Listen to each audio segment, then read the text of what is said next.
Good morning, everybody. It is the Mike Missanelli Show on 97.5 The Fanatic as we get through the end of the week. I hope everybody has some interesting plans for the weekend. It's going to be a nice weekend by any measure.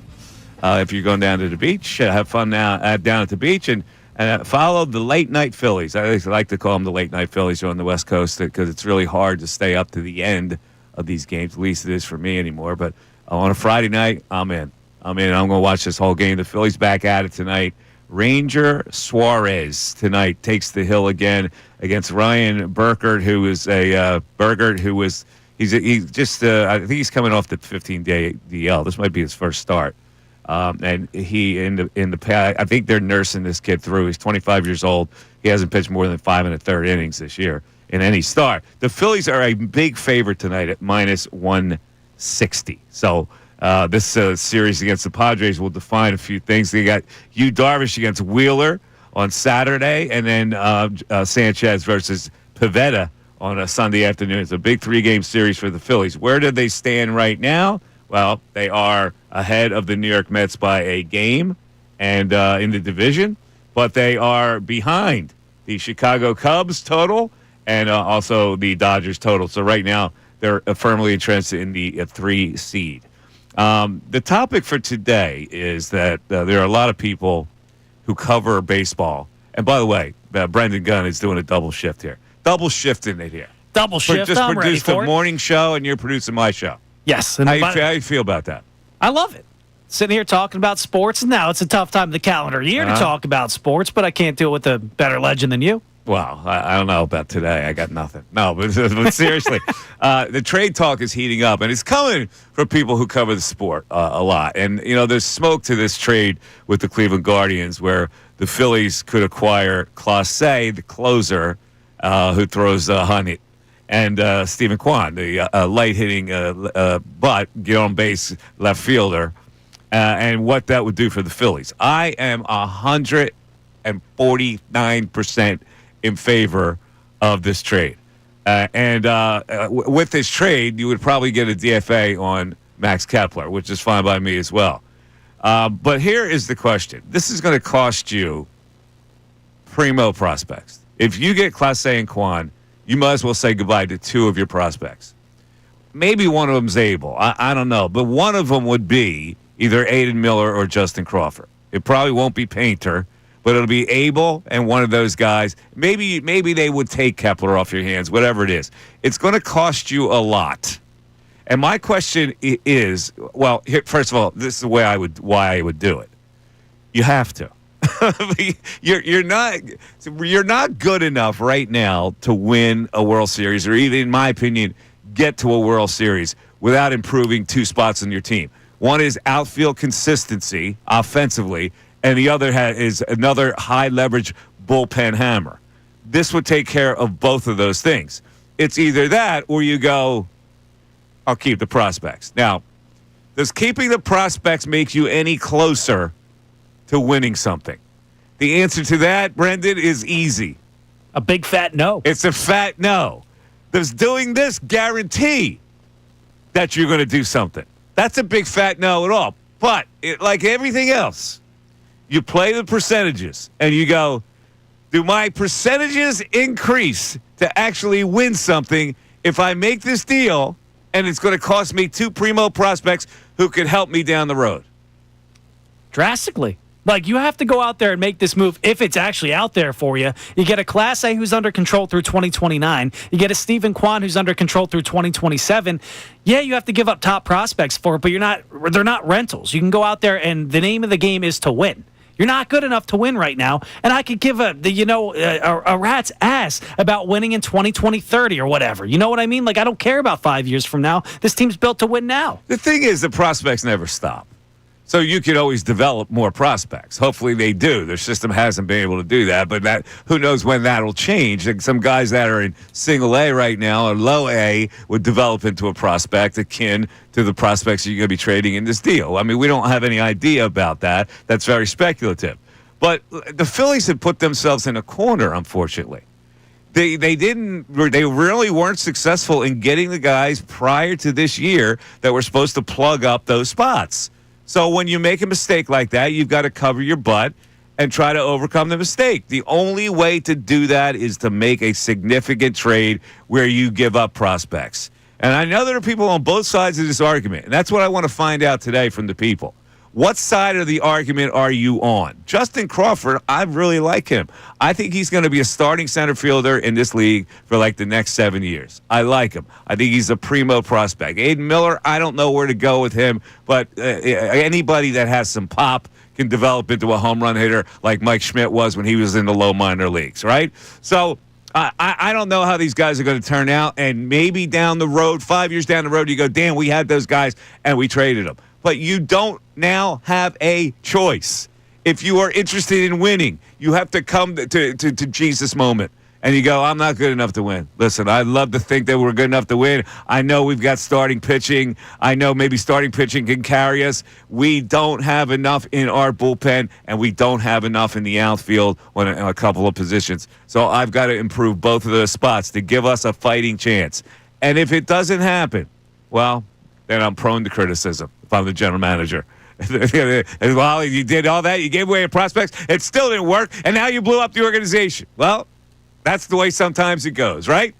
Yeah, I mean, you're not far off, and that's what Dave Dombrowski has done everywhere he went. He traded what they had in the cupboard, and he made it work out. He gives it his best shot to go out there and win with teams that have win-now aspirations. This Phillies team, last I checked, it's win-now aspirations. You're locked down to a Bryce Harper for, 10 more years. You're locked down to a Trey Turner for another close to 10 years. Like, these guys are going to get older, and you're talking about a lockout potentially on the horizon. So, I mean, you got to go out there and get it while the getting's good. Zach Wheeler's gone in 2 years. Like, to me, I cannot be thinking about these prospects and when they're going to be in their prime in 5 years. Maybe Aiden Miller's some all-pro or, all-star third baseman in a couple of years. That's no good to me right now. And when you have these all-star caliber teams and you have the third best record in the National League entering today, you have a shot to go out there and win it. I think you owe it to the team and you owe it to the fans to go out there and give it your best effort. And we're not talking about rentals. We're talking about guys you have under control that can build with this core you have right now.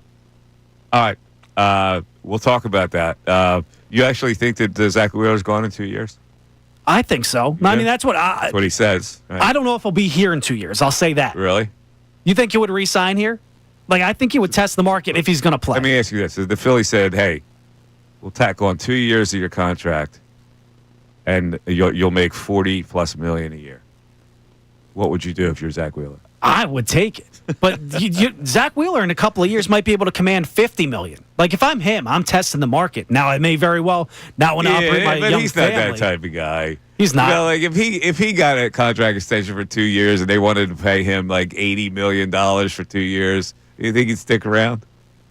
Potentially, but you're also talking about this strike that could be coming in the year where his contract ends. Oh, the strike that they're going to put a salary cap in? Yeah. Oh, we'll talk about that. That'll never, ever, ever, ever happen. Ever. We'll see. But nor will anything in the salary structure of every sport be changed. And we'll talk about that a little later. That's a good thing to tap into. But if they do sit out for at least half a season, is Zach Wheeler the type of guy that already has thoughts of retirement in his mind at that exact time frame? Is he a guy that's going to sit around or, just fade off into the sunset? Probably not. But that's a topic that's, like subordinate to what we're talking about, which is people. What side are you on?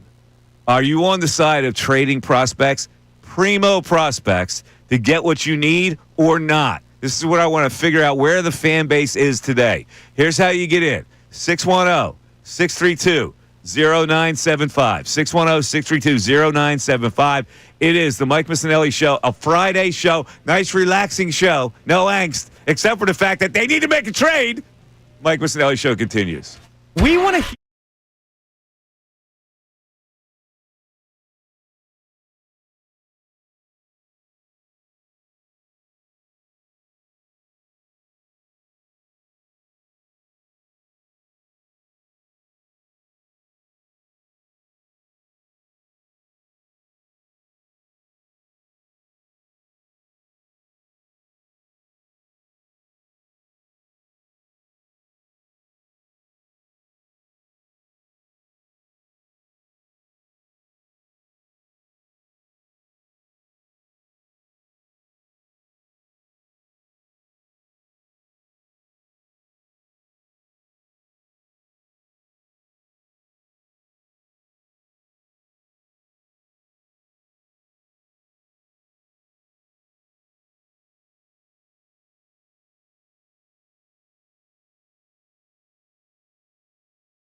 Brendan Gunn is in for Ray Dunn, who's probably where he's up in Boston, right?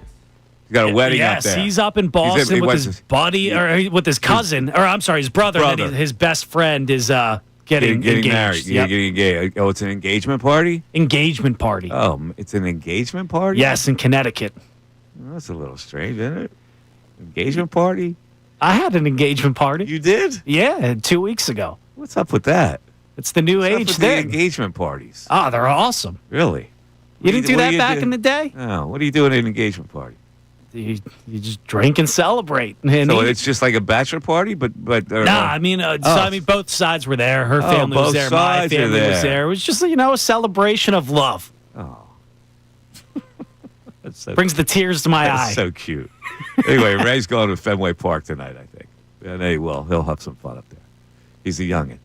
All right, let's get to the people because I really want to explore this whole concept on. Wait, let me find the right cursor. Are you in on the prospects or out on the prospects? I'm totally out, man. I mean, listen, if you're going to tell me that this team's good enough to win right now, then I go, okay. I don't see that, however. I believe you need to add 2 pieces for you to be a legitimate contender. Now, you're going into the playoffs, and you may get a favorable seed. I don't know. But if I carry this whole thing, I go, their starting pitching is good. You need more to win an entire thing. So let's start it off with Jamie in D.C. Jamie, you're on 97.5 The Fanatic. What's up, Jamie? What's going on, fellas? Happy Friday. How you doing, buddy? Man, I'm blessed more than I deserve. Okay, so I'm in on the prospects. Being a longtime Phillies fan for many years, born in 1979, we went through an era with Ruin Tomorrow as our GM, and he sold for this perfect pitching staff, this perfect lineup, and we got one World Series out of that, and that was Ed Wade's concoction. It wasn't even Ruin Tomorrow. So, but hold on. What prospect that was traded came back to haunt the Phillies? It's not about haunting the Phillies in terms of the prospect. It's more about selling, thinking you're going to make this lightning in a bottle with this great Four Horsemen Sports Illustrated cover. We're going to make this huge blockbuster trade. The median age of the Phillies, right, Mike, is over 30. Besides Stott and Alec Baum, they're older guys. So are we going to sell the young men? Are we going to be the old bull or the young bull? Well, if you're the young bull, it's going to take you years to redevelop.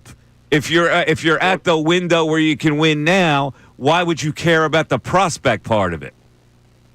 Because I think you have this ship's already set sail. You have to go with the team that you have. Sure, it would be great to. Wait. Why do you have to go with the team that you have if it's not good enough?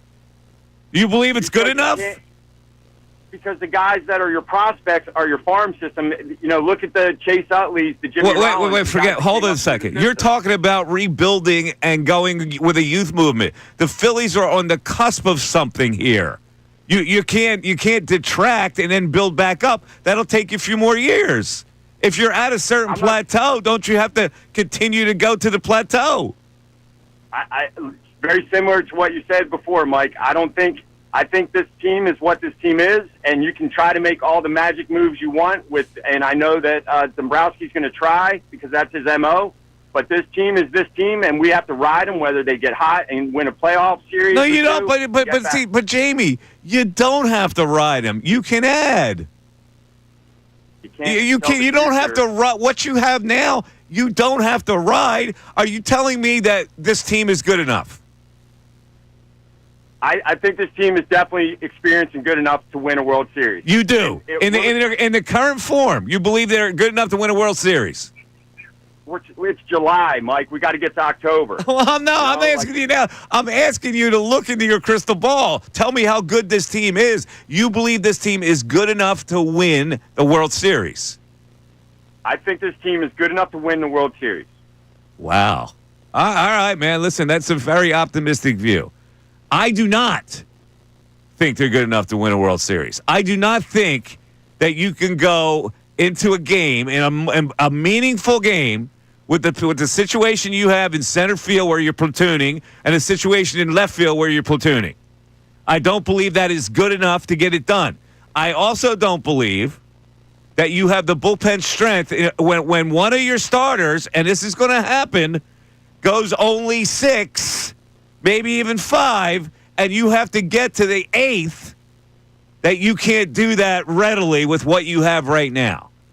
Now, it's all well and good when you think you got a great pitching staff, a great starting pitching staff. You are assuming that all those pitchers will do what? Get through the 8th for you? And at that point, even if you get through the 8th, who closes it out? Where do you have confidence now with the guy that you're going to pitch in the 9th gets you out of it? Is it Kerkering? Is it Strom? Is it Romano? Who is it? You might be able to manage your way through the 8th using matchups and then manage your way through the 9th, but your bullpen is not good enough to get you there. I mean, it's like walking a tightrope. First off, my mind's still blown. I don't know if I've been living under a rock. Jamie called Ruben Amaro Ruins Tomorrow. Ruin Tomorrow. That was his nickname. I've never heard that one before. But, I mean, can you even count on a Matt Strom and an Orion Kerkering on a night-to-night basis come October? Like, right now, I'm sitting on my hands right now every time I see them. They're the best you got, but I'm not comfortable with them completely. You might be able to if you match up certain hitters with certain pitchers. But my point is you have to get to that spot where you can do that. And you got to get a clean 3 outs somewhere along the line in a high leverage situation. Yeah, and that also includes Rob Thompson changing his philosophy. Because we've seen him, if a starter doesn't go 7 and you're in a high leverage situation in the 6th, he's bringing in your best pitcher. Say you burn out Orion Kerkering and Strom in the 6th and 7th, then you're toast. As you sit right now, you're absolutely toast. You got Romano out there, and he can't be trusted at all. You know, the caller made a fatal mistake by using the example, what about that crop that came along with Utley and Rollins? Yeah, that crop came along because they weren't any good. They were building into something. They weren't at the level they are now. They weren't in first place in their division. You can't tear down and rebuild right now when you're at a certain level.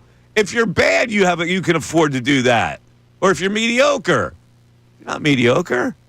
610-632-0975. We got a lot of people on hold want to talk about this. So our first caller said, don't move the prospects.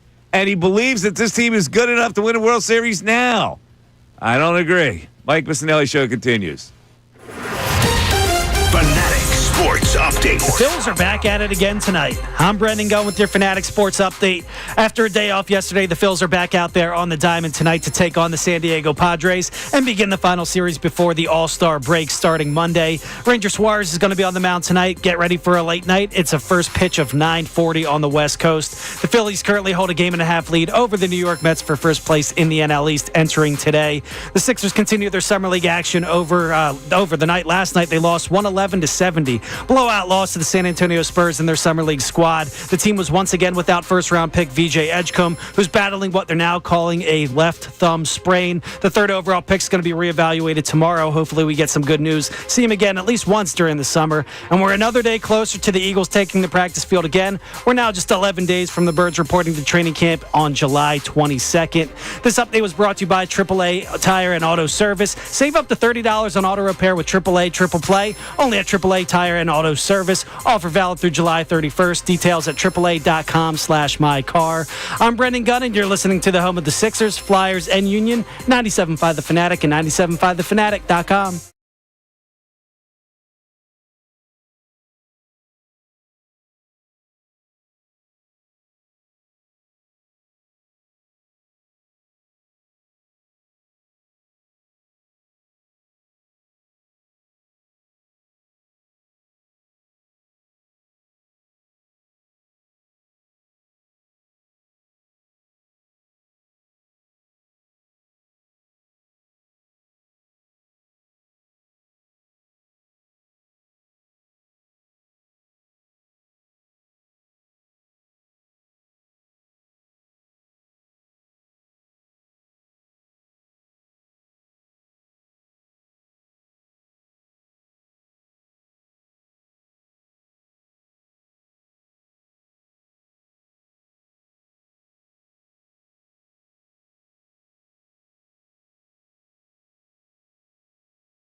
We got a lot of text on this issue, and of course, the phone call is 610-622-0975. If you want to chat with me about it, give me a rationale on why you would not trade the prospects. And I think the only rationale is you think this team is good enough now, which is fine. You want to make that case.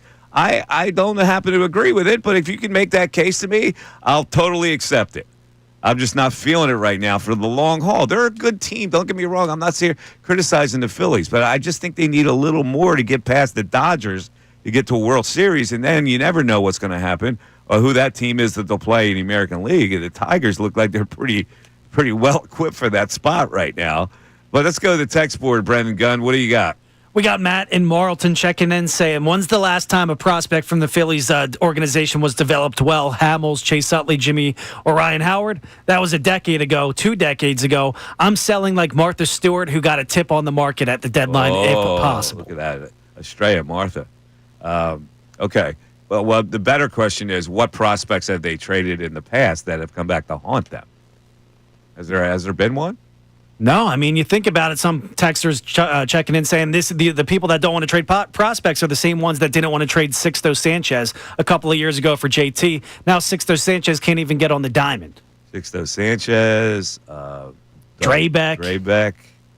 The only guy who panned out was like Carlos Carrasco in the Cliff Lee trade, and he's all right. He turned into a mediocre player. Yeah, he's not great.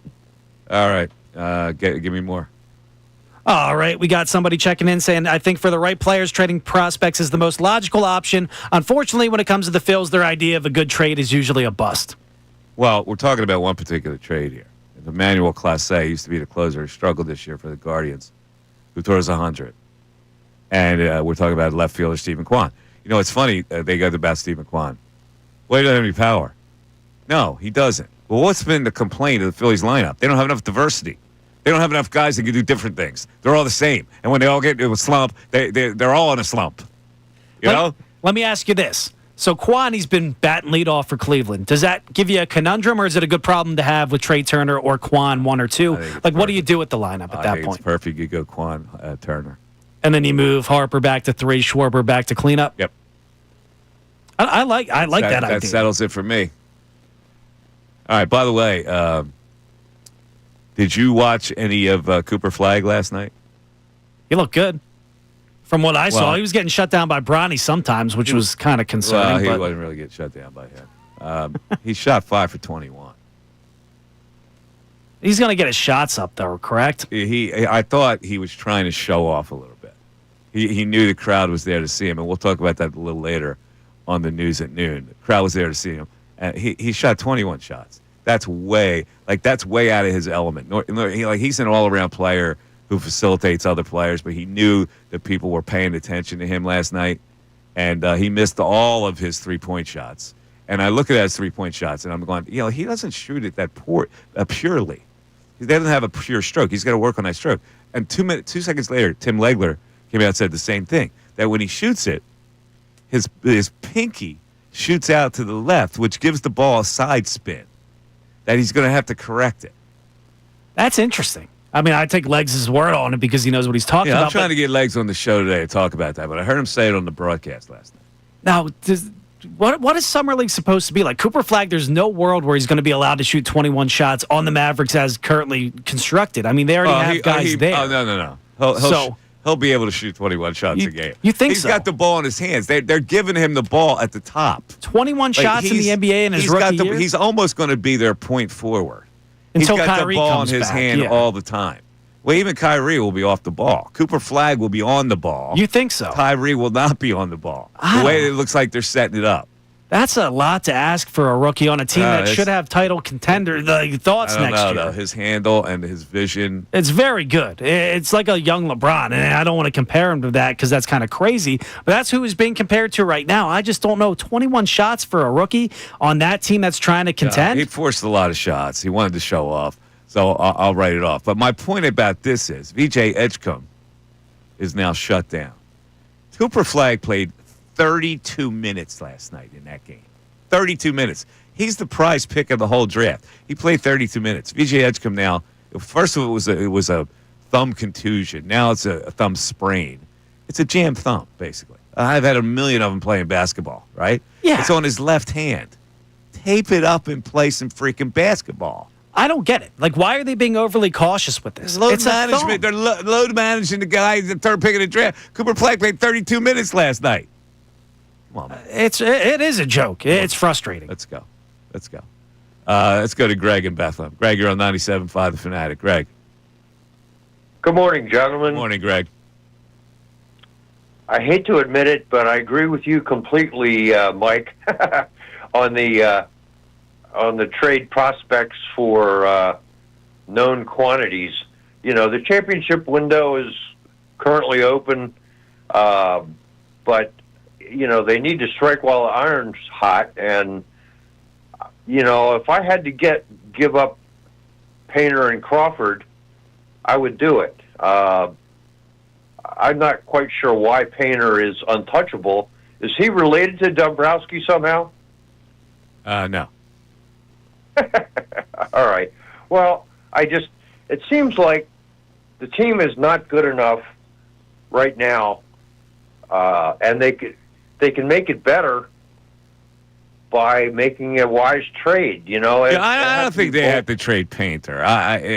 Painter is as good as they think he is. There's no reason to trade him. You have a couple of other prospects that would have to go in that deal, though, and it's Justin Crawford, it's Abel, and it may be Aiden Miller. Like two of those three would have to go. Yeah, I'm okay with that. I mean, I didn't think Painter was tearing it up this year. He's been up and down. He started off good. He hasn't pitched a lot. He gave up 7 hits in his last outing, 4 runs. You know, he's been up and down. He hasn't earned his way on the team. That's for sure. Right. I mean, he gave up 3 home runs in Syracuse. Yeah, I forget what it was, but he hasn't been lights out. Let's say that. Yeah. So I mean, I don't know. I guess he has good stuff, but if you can't control it, I don't know. No, he's good. He's got good stuff. He's a legitimate top of the order pitcher who might not be ready yet. And if he's not ready, that's fine. They've got enough without Painter, I think. When you get into the playoffs, Right. You're not going to need 5 starters. Right. So if you got to get rid of Abel and Crawford, I think you got to do it if you can get Quan and Class A. the other guy. Now, again, I don't know if that deal. These are the rumors from smart baseball people have put this out now. 2 of them. Jim Bowden, who's a former GM, and Passon, who's plugged in a lot. That these are the names that are being mentioned. So there must be some smoke to Class A and Stephen Kwan in the same package. I just thought the smoke would be just with Class A. Well, throwing Stephen Kwan in there, I'm in. I get stability in left field. I don't have to worry about playing Otto Kemp against left-handers. Listen, I know people think it's a cute story. I can't go into a playoff series thinking that if they have a left-handed that pitcher on the mound, that I got to play Otto Kemp in left field. I can't. I'm sorry, I can't do that. He's not going to cut it. I mean, I have no realistic expectations of that actually happening. Like, there's a 0% shot of that happening in my mind. There's got to be a move out there that you can upgrade from that, even if it's not a Quan. Like, you got to go out there and get that spot better. And I don't know how much longer I want to see Max Kepler out there. Like, hopefully in a month I'm not talking about either of those guys in left field. Yeah. All right, let's take a break. We'll come back. Grant from Morgantown is next. Jordan's online. We got a lot of text on this issue. We're gonna milk this issue because I really want to know what the fan base thinks. I've talked to people. Oh, I don't think you give away your young talent. I go, okay. Well, what's the alternative? Well, you just. I go, you think they're good enough? Well, I don't know. Well, then why would you not give away your young talent? If you don't think they're good enough, I don't understand what the problem is here. The Mike Missanelli Show continues. Happy Friday, everybody. It's Bill.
1041, Mike Missanelli Show, 97.5 The Fanatic.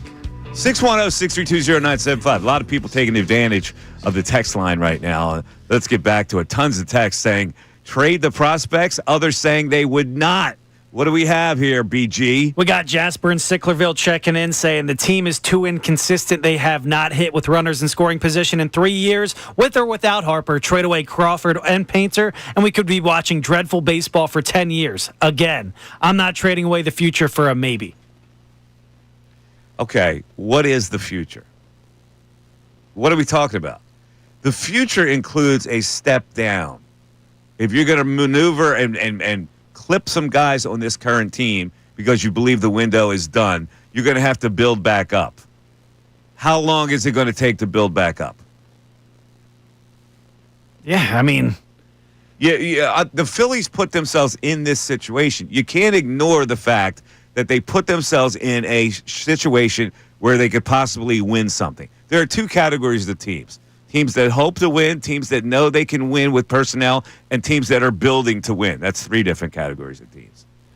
So where are the Phillies if they decide that this is done now, they didn't win with this team, then you don't sign Schwarber and you don't sign JT and you got to move on and you got to bring up a couple guys. Then where are you? Restarting. You are restarting. First of all, you cannot afford not to re-sign JT. You can't do better at catcher. Even though he's getting older, he's starting to hit a lot better. Where are you going to do better than JT Realmuto next year at catcher? Where? Where is this? What, these catchers, do they float down on parachutes and are ready to play? They're great play. The catching in baseball sucks offensively, right? Correct. So where are you going to go? Where are you going to do better than JT Realmuto? Where are you going to do better than Kyle Schwarber? You almost have to keep both of them. So if you're going to keep both of them, then you just have to add to what you have. You can't afford to knock down and build again with younger players. So the younger players in your organization really aren't as important as what you have stacked now. Like, what is the infatuation with keeping the prospects at all times? In this scenario where you're talking about getting Emmanuel Clase, who was perfect last year until the postseason, and then getting a Stephen Kwan, who's pretty much a 300 career hitter. I think he's like 292, hitting 299 this year. Like, if you get those guys, those are all-star caliber players. If you don't want to make a trade for them, then you don't believe in this team at all, and you want to restart, I guess. But, like, what are you like watching for if you don't believe in this current roster, this current battery? Listen, I like Justin Crawford a lot. I think he could be a starting center fielder, leadoff hitter for the next 7 years for you. I get it. I would not want to part with him. But I don't have any choice. I really don't. If I want to win this year, I don't have any choice but to give him up. I mean, that's what you got to look at. You got to go, do I have any choice here? Yes, I would love them to be the center fielder. I hate the situation that they have in the outfield. Aiden Miller, I don't think he's a major league shortstop. Turner's going to be there for a couple more years. Aiden Miller could position as your third base guy. But I'd be okay with keeping Bohm there too. So I don't really need Aiden Miller that much. No, you're not talking about selling the farm for rental pieces. Kwan would be here for the rest of this year and 2 seasons after that on arbitration. Like, I get it. He won't be here for 7 years like a Justin Crawford. But what's Justin Crawford's ceiling? You probably hope he can hit, around 300 it might and be be an all-star. Exactly. But that's what you could get in Kwan. He might be an all-star, Justin Crawford, and I would hate to give him up. I don't have a choice. Now, Mick Abel, I can find another Mick Abel. My God. How many players do I draft every year? You tell me I can't find another pitcher that I can bring through the system like Mick Abel? Yeah, I mean, he's a guy that has a ceiling of like a 3, I would say. That's good. That's great. But I would sell him if I can get a piece that can be that solidifying piece in the bullpen, night in and night out, 9th inning, he's got to roll. Again, you got to understand, the Phillies add like 100 new players a year, don't they? With the drafts, like 20-something rounds. The drafts and the signings and this and Rule that. 5, all sorts signings. of stuff. Yeah, so you got a lot of players that you can still identify in a building system. It may take them a while to get here. You may have to draft some college players that are closest to getting to the big leagues, which the Phillies haven't really done. All right, let's get a Jordan in here. Or Grant, excuse me. Grant in Morgantown's been hanging. Grant, you're on 97.5 The Fanatic. What's up, Grant? Hey, guys. How you doing? What's up?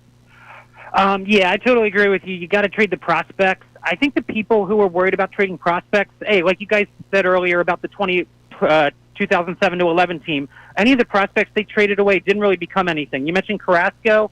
The only other one who did anything at all, who's been decent, was Travis d'Arnaud, the catcher. But all the rest of them never amounted to anything. So you can't be scared about trading prospects. In terms of right now, okay, you mentioned, say they get rid of Crawford and Abel. The Phillies, by a lot of other, baseball prospectus, MLB pipeline, etc., they still have 6 top 100 prospects. So if you get rid of 2 of them, they still have 4. It's not like you're completely gutting your minor league system. They still have, say, Arun Escobar. But those guys, the 2 guys you're talking about are closest to the major leagues. No, I get that. But like you said, you'd have Quan and Class A for, if they were rentals, I'd be more worried about it. But the fact you'd have them both, like you said, 2 more years after this of Quan arbitration, and then you'd have the club options on Class A for, I think, 2 years after this. You'd have both of them for a little while. I think that makes all the difference. And they're both young. You're not trading prospects for guys that are the end of their career. You're trading for guys that are, I think they're both, in their 27, 28, something like that. So yeah, I would not even care if they're rentals. I got to be honest with you, because I always have the option to sign them. Like Esteves was a rental; they decided not to sign him, but I can always decide if you're a rental and you help me, I can re-sign you. Yeah, sure, and that was their big mistake. They were right letting Hoffman go, but they should have re-signed Esteves, because you see the year he's having with Kansas City. But I think you have to do it. We know we saw the other night in that game they lost 4-3 that their bullpen's just not good enough. That's a game with a better bullpen. You win 3-1, and because their options in the 8th and 9th inning that game were Daniel Robert and Jordan Romano, they lost. And until you get a shutdown guy in the 9th inning, they're not good enough. Yeah, I hear you. That's a good call, Jordan. Thank you. Appreciate Thanks. it. Or Grant. Sorry about that. It's Grant. So,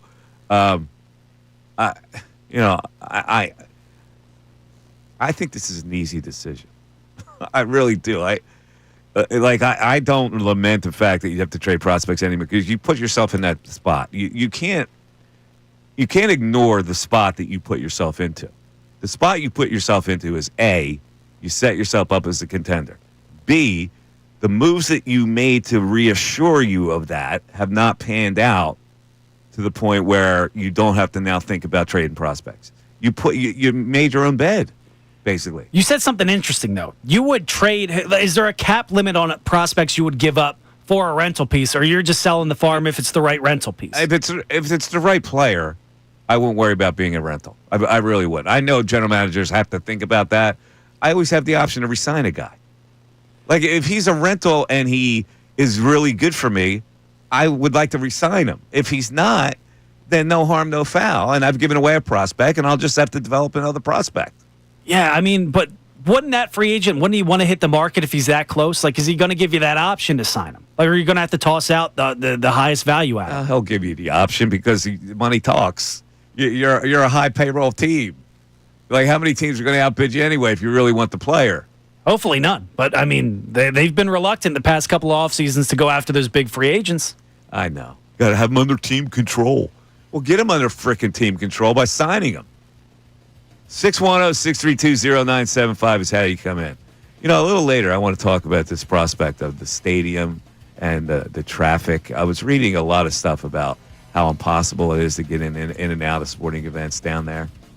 And I want to take that to a next level when we have all that new stadium down there. It's the Mike Missanelli Show. It's 97.5 The Fanatic.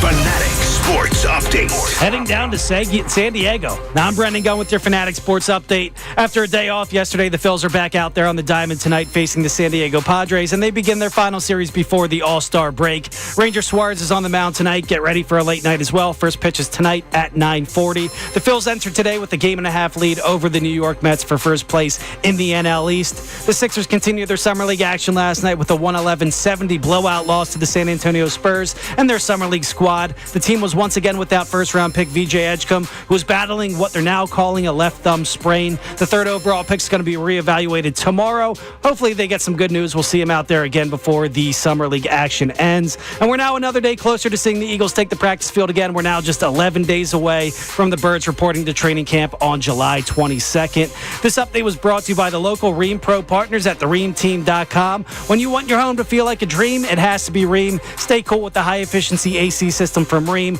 RHEEM. Find your Ream Pro partner at thereamteam.com. I'm Brendan Gunn, and you're listening to the home of the Sixers, Flyers, and Union, 97.5 The Fanatic and 97.5thefanatic.com.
We're playing Quentin Grimes tribute song.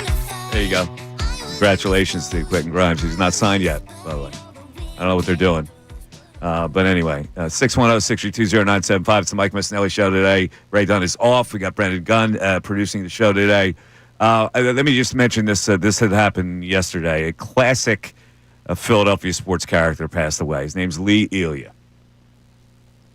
He's from Olney. Grew up here and became this old-time baseball salt. Coached all over the place. Was a Philly coach and then managed the Chicago Cubs. When Dallas Green was lured to Chicago to be the general manager, he took Lee Elia with him, who was a member of the Phillies coaching staff. and he made him the manager of the team. The Cubs got off to a terrible start. They were 5-14. If you haven't heard, unfortunately for Lee, he is more known for this 3-minute rant that he delivered after a game at Wrigley Field, where the fans weren't coming out. They were booing the team. It got under his skin, and he unleashed a rant that is a classic sports rant for the ages. I can't play it because it set a record for having 30 F-bombs in a 3-minute rant. But if your ears don't bleed hearing profanity, you owe it to yourself to Google Lee Elia rant. Get the one that's on YouTube. It's just the audio one. It's not video. And he goes off on the fans in Chicago and just everybody? You haven't heard this? No. Oh, my God. I'll play it for you during the break. I got to hear this. Oh, it is classic. he rips into the fans saying that they're the only reason they're there is because they don't have a job. It's crazy. It's That's awesome. It's hysterical. That's Philly right there. Unfortunately for him, he's known for that rant more than he's known for his manager, because at the end of that year, I think he got fired. Dallas had to fire him because the Cubs were not good. But a classic Philly character, really hard scrabble, Alney guy. I believe he was Albanian descent. Tons of texts saying they wouldn't trade these prospects. Few saying they would.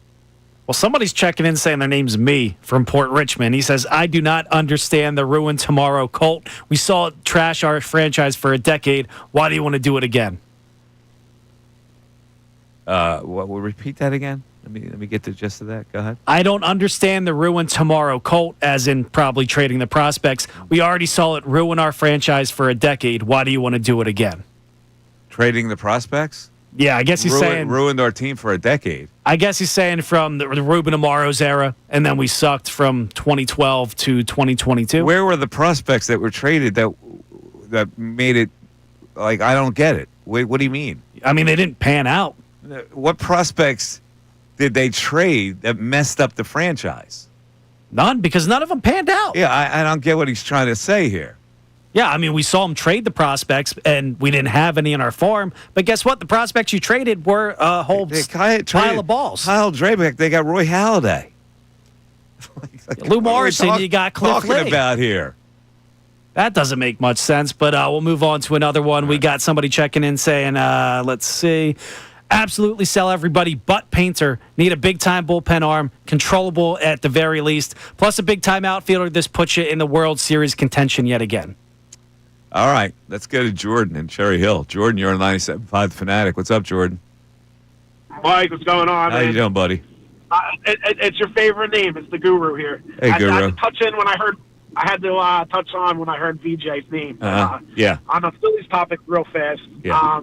Honestly, like, I'm a big believer in. I take a lot of stock into what I see with my eyes in previous seasons, and I really just don't understand how the Philly sports fans every year. It's like the previous seasons just didn't happen. It's like even if we go and we get the best bullpen arm, just one bullpen arm and an outfielder. Obviously, Johan Rojas or Martian center field isn't going to do it. We know that. We can all agree with that. I just don't understand why people think that the 7, 8, 9 in this lineup and the bullpen with one additional arm are going to compete with teams like the Dodgers and the Yankees and even the Brewers of the world. So you've given up completely. You've given up completely. Yeah. You don't think that they could actually improve themselves by adding in order to get to a World Series? I don't think, besides Bryce Harper, and as you mentioned yesterday, which I thought was a great point about the wrist and him not being able to pull the ball, which obviously part of the special lure of Bryce Harper, his magic, was being able to snap that wrist and get big hits and big moments. Without that aspect of the Phillies team, without that element, that's a major element to lose. Like, that was what was carrying us to have a potential. But you realize what you're saying here, Jordan. You're saying forget about this year. I agree, and I don't know if Justin Crawford's the answer, but I mean, if they want to take a chance, I don't like the situation of the organization. I think they're very similar to where the Sixers are right now. They're kind of at the end of their rope without ever making a run. Like, they made the one World Series, right? Obviously, but in the last couple of years, yeah, like they've kind of been All right, obsolete. hold that thought. Hold that thought, because I know you want to talk about BJ. I got to identify the station. You're listening to WPEN HD1, Burlington, Philadelphia, Beasley Media Group station, and Burlington to Philadelphia, and you're listening to the Mike Missanelli Show, broadcasting from the Comcast Business Studios, powering possibilities. Okay, continue. No, so I just don't see it. I don't see it as good as the other teams are and as complete as other teams are around us. And again, besides Bryce Harper, Let me ask you this though. Let me ask you this: who's complete except the Dodgers, who are hurt? The Dodgers, the Yankees are a really good team, man. I mean, I know The Yankees are struggling. The Yankees are struggling. They're not even the best team in the American League. I mean, even teams like Detroit. All right, the Tigers are good, but who knows? Like, getting to a World Series is worth it. Even if you don't want to win the World Series, getting there is worth it. And eventually, guys, the Braves, when they're healthy, if they make the Braves stink. They're 13 games below 500. They're not in it. I know, but they're still there. No, they're not. They're done. They're finished. They're not even a contender. Right. That would have been a bad. Look at their record. They're buried. Anyway, give me what's some story with VJ. So I think, right, if the organization's philosophy on talent has been, all right, you rest your talent, you make sure they're healthy for the big moments, right? I think they saw all they needed to see, right? Cooper Flag played 36 minutes yesterday. He scored 10 points. Again, the body control, and granted it was one summer league game, but if you think that you're going to slate VJ as one of your 5 starters and you think he's a little banged up and that's your organizational philosophy, why not rest him? Why not have him ready? He's got a sore thumb, Jordan, for crying out loud. What are we talking about here? Rest him. The kid's 19 years old. He needs load management. What the hell are we talking about here? Tape up the thumb and play. Yeah, it's probably a jammed thumb. You've had that. I've had that. You're not going to break your thumb. It might hurt a little bit when you catch the ball. It's ridiculous that they're keeping him out of a summer league. It's a jammed thumb. I've had that playing CYO load management. They're going to load manage the guy to save him for the season. He's 19. He can run all day. Make it make sense. God. Oh, man. All right, let's get to John in the Jersey Shore. John, you're on 97.5 The Fanatic. John. Mike. What's up, John? How you doing? I'm doing outstanding, but let me kind of rant a little bit and I think everybody's in the right church, wrong pew on this thing as far as trading the prospect or keeping it as is. Okay. And I think you can make an argument both sides. Here's where I'm at. This organization is woefully short in bringing people up. I think you can handle, or at least try to handle this thing from within. 2 moves I made. Immediately bring Crawford up. He should have been up the last couple weeks. The kid is doing nothing but raking in the minor league. I get it's minor league, and I know he doesn't have power, but certainly his replacement in center field is better than the knucklehead we got there, who's a speed athletic guy only, doesn't have an ounce of baseball instinct in him, and a replacement not doing anything defensively. Which one are you talking about? Oh, that's a good question. I'm talking about Rojas. Oh, you're talking about Rojas. Okay. Yeah, I mean, immediately, and let Crawford, listen, we don't know if Crawford is the real deal. We don't know about any of these guys to the earlier discussions, but play this guy. He's hitting. At least he's got some bloodlines in him, and I'm excited to see what he can do. Your guess is as good as mine if he's a big league ball player. All right, well, listen, I would have brought him up when they were struggling 2 weeks ago. I said that. Right. But so now, okay, so now, what do you do with the rest of them now? If you bring Crawford up. Go ahead. That's center field. And again, let me just say, we don't know, but we have time until the All-Star break. Left field, listen, I guess a power-hitting right-handed bat would be great. They're not growing on trees. I think with the platoon with Kemp and Kepler will work only if, and the only way this team goes is the core hits. Harper, Turner, Schwarber, Bone, and Castellani. If some of them are at least hitting, we have more than enough offense with this amazing pitching, starting pitching, to make a serious run. The other big thing I would bring up is Painter, and I go back, I was living in St. Louis for a number of years on business, and I remember when Adam Wainwright was a rookie, and it's a classic case of this, where bring him up, you put him in the pen, You start him out in low leverage situations again until the All-Star break. I would have brought up Painter already. Let him get his feet wet. Manage him a little bit. He's a power arm. He could be a huge asset in the pen. And this way, you make those moves. And now, and again, I would have made it a few weeks ago. We still have time. Then at the trade deadline, if Painter isn't the answer, if the left field combination is the answer, obviously if Crawford is not the answer, well, then you make that argument about making the move or not, and then. All right. I mean, listen, it's a fair assessment. If you want to bring up Crawford, you got a problem with the other situation. Okay, you've got 3 players now that you got to consider. Like, where are their roles? What's Marsh's role? What's Rojas? What do? You send Rojas out to minor leagues? What do you do with Marsh? What do you do with Kepler? Like, what are you doing with these guys? You got to make roster spots. You got to make roster moves. So what are you doing with them? Are you leaving Marsh with Kemp? That means Rojas is out. Kepler's DFA'd. Like, you got to give me the whole picture behind it. And Painter in the bullpen? No. He is not being reared as a bullpen guy. He's coming off Tommy John surgery. If you're putting him in a pen, he's got an erratic warm-up schedule. The last thing you want to do is mess that kid up with that. So I'm not down with that. 610-632-0975 is how you get in. Mike Missanelli Show continues. Kincade and Salciunas. This is the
97.5 The Fanatic, 610-632-0975. I want to bring this topic up. I was reading, it was either an editorial or a letter to the editor about how difficult it is to get in and out of sporting events in Philadelphia. Now, the Phillies game, the grounds are sparser, so I think you can get in the parking lots a little easier. Getting out is an absolute nightmare. And I don't know why. It seems to me that most people in other cities, most stadiums and arenas have a better system than they have in Philadelphia. You almost have to, because the crowd that leaves early in the eighth inning or whatnot, I don't want to be that person, but they sneak out early, and then you have to go and wait in their line while they're already in gridlock for an hour at a time, sometimes at the So Phils. you're blaming on the people that leave early? That's what I'm doing. Yes. Well, that doesn't make any sense because everybody leaving at the same time makes it worse. Make it a fair game. What do you mean Everybody. fair game? You get the final out. You hear High Hopes by Harry Callis, and then you run out. Free for all. First one to the car, you get out first. Listen, I don't understand the financial ramifications of the police department and whatever. It would seem to me that a better police presence would help that situation. Better parking, executive maintenance would be able to get the flow out a little better. It's just it is a terrible, terrible situation getting in and out. Getting into Sixers games or Flyers games, it's just a nightmare. And to say nothing of the Eagles and the traffic that you incur going into the Eagles games and coming out of that.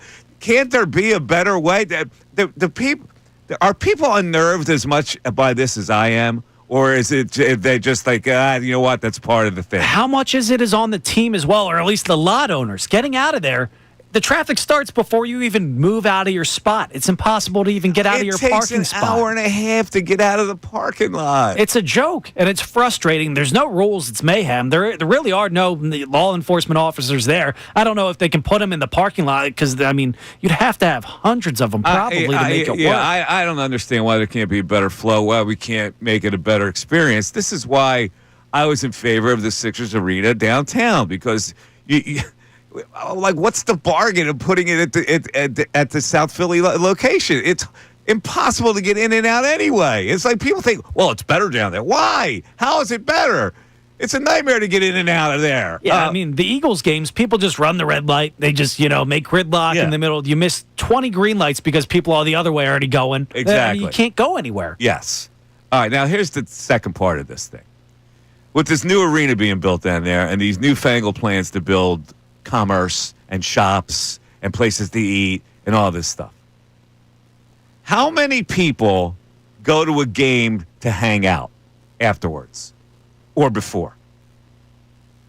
I would say 30, 40%. You think it's that high? Beforehand.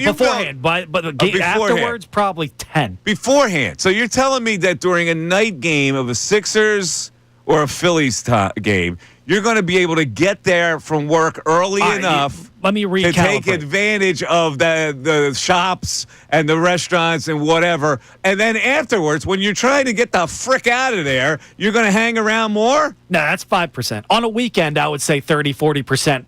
Hang out before, maybe 20 afterwards if they're having fun. Weeknight, 10 before, 5% or less afterwards. Nobody's trying to hang out. They want to go to the game, meet up there. That is the hangout on a weeknight. Isn't it a faulty premise to think that people are just going to go down there for recreation and hang out, take in a ball game, stay there afterwards, have dinner, go before, have dinner, go there, hang out afterward? That's asking a lot. All right, so what are we talking about then? No, I'm saying what's the advantage of it? I don't see it. 10% of the people are going down there, maybe hitting Chickies, Celebrys, what have you, making their way to the stadium afterwards. Apparently, they're going to make it by the stadium, have that battery. Not many people are, in my mind, going down there for that. But maybe they have studies that know more than this is me. what I want to ask the people.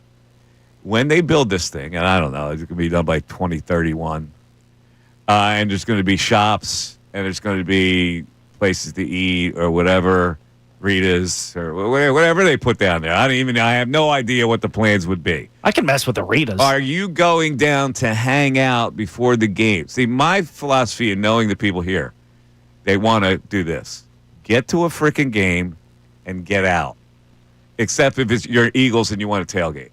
That's There it. aren't many people tailgating at other sporting events. You want to get in, you want to get out. You don't have time to hang around, do you? Not really. And not to mention, part of the allure of Citizens Bank Park is the food they have inside. And on top of that, if you don't want to pay the prices for inside, guess what? You can bring your own food into Citizens Bank Park anyway. And you're probably going to get that cheaper than whatever the bars will have in this thing they're going to be building. Sixers games, Flyers games, it's cold out. Who wants to be walking around a mall outside for most of that season anyway? What are we talking about here with this newfangled thing? I want to know what people are thinking this is going to be and why it's a good thing. And what are you going to do with the former Wells Fargo Center? I have advocated that they turn that into a school of some sort. You think so? I think they should turn that into some kind of an educational institution. I think that's a great idea. Now, can they afford it without adding extra parking space to downtown with another stadium being built there? Well, that stadium's going to be built way down. It's not going to be built in the same area, is it? It's going to be built down the ways. Oh, but like part of the Eagles joining in with this supposed battery, wouldn't that be for another parking lot where That's they what can it's still going to be have? called, the battery? That's what Kincade keeps calling it. So that's stuck in my mind now. Battery. The battery. Oh, I think that's because that's his Atlanta thing. Yes, exactly. Oh, So that now it's stuck in my mind because he's the one who brings it up all the time. Yeah, But that's the Atlanta thing. the Eagles want tailgating still. I think part of them joining the thing was making sure they can still have tailgates. If Wells Fargo stays up, do they have enough room to have the tailgates they want? I don't know. I'm merely asking the question. When they build this new commercial district down there, are you going down there to patronize it? I just need to know. I'm taking my own little personal survey here.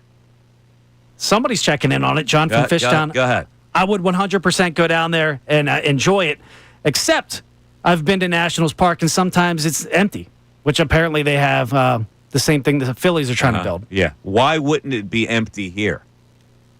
Like on non-game days, who's going to go down there? Nobody. You're going to drive all the way down to the remote South Philly. There's no games going on. You're just going down there to hang out? There's nothing around there either. And apparently, if SEPTA's going to stop doing the subway after 9 p.m. there, then what the hell are you hanging out there for? Because you're at the Uber to downtown, which is probably going to cost you at least $30. They tried to do this thing with the Navy Yard. Is anybody going down there? No. No. Nobody's going down there. I'm just saying. So there are two issues here. One is, are you unnerved getting in and out of that area? And B, are you going to patronize this newfangled, quote-unquote, battery? 610-632-0975. We'll get to some Eagles talk. We'll continue our Phillies talk on the trade. Would you trade the prospects or not? The Mike Missanelli Show continues. Fanatic Sports Update. The last series before the All-Star break. I'm Brendan Gunn with your Fanatic Sports Update. After a day off yesterday, the Phillies are back on the diamond tonight to face the San Diego Padres and begin the final series before the All-Star break. Ranger Suarez is on the mound tonight. It's going to be a late one. First pitch is at 9:40. The Phils enter today holding a game-and-a-half lead over the New York Mets for first place in the NL East. The Sixers continued their Summer League action last night with a 111-70 blowout loss to the San Antonio Spurs in their Summer League squad. The team was once again without rookie first-round pick VJ Edgecombe, who's battling what they're now calling a left thumb sprain. The third overall pick is supposed to be reevaluated tomorrow. Hopefully they get some good news. We'll see him out there on the hardwood again this summer. And we're another day closer to seeing the Birds back out there on the practice field. We're now just 11 days away from the Eagles reporting to training camp on July 22nd. This update was brought to you by the New Jersey Division of Highway Traffic Safety. Whether it's a police car, tow truck, roadside worker, or disabled motorist on the side of the road, please remember to slow down and move over. New Jersey lives depend on it. I'm Brendan Gunn on the home of the Sixers, Flyers, and Union, 97.5 The Fanatic and 97.5thefanatic.com.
11:25, Mike Missanelli Show.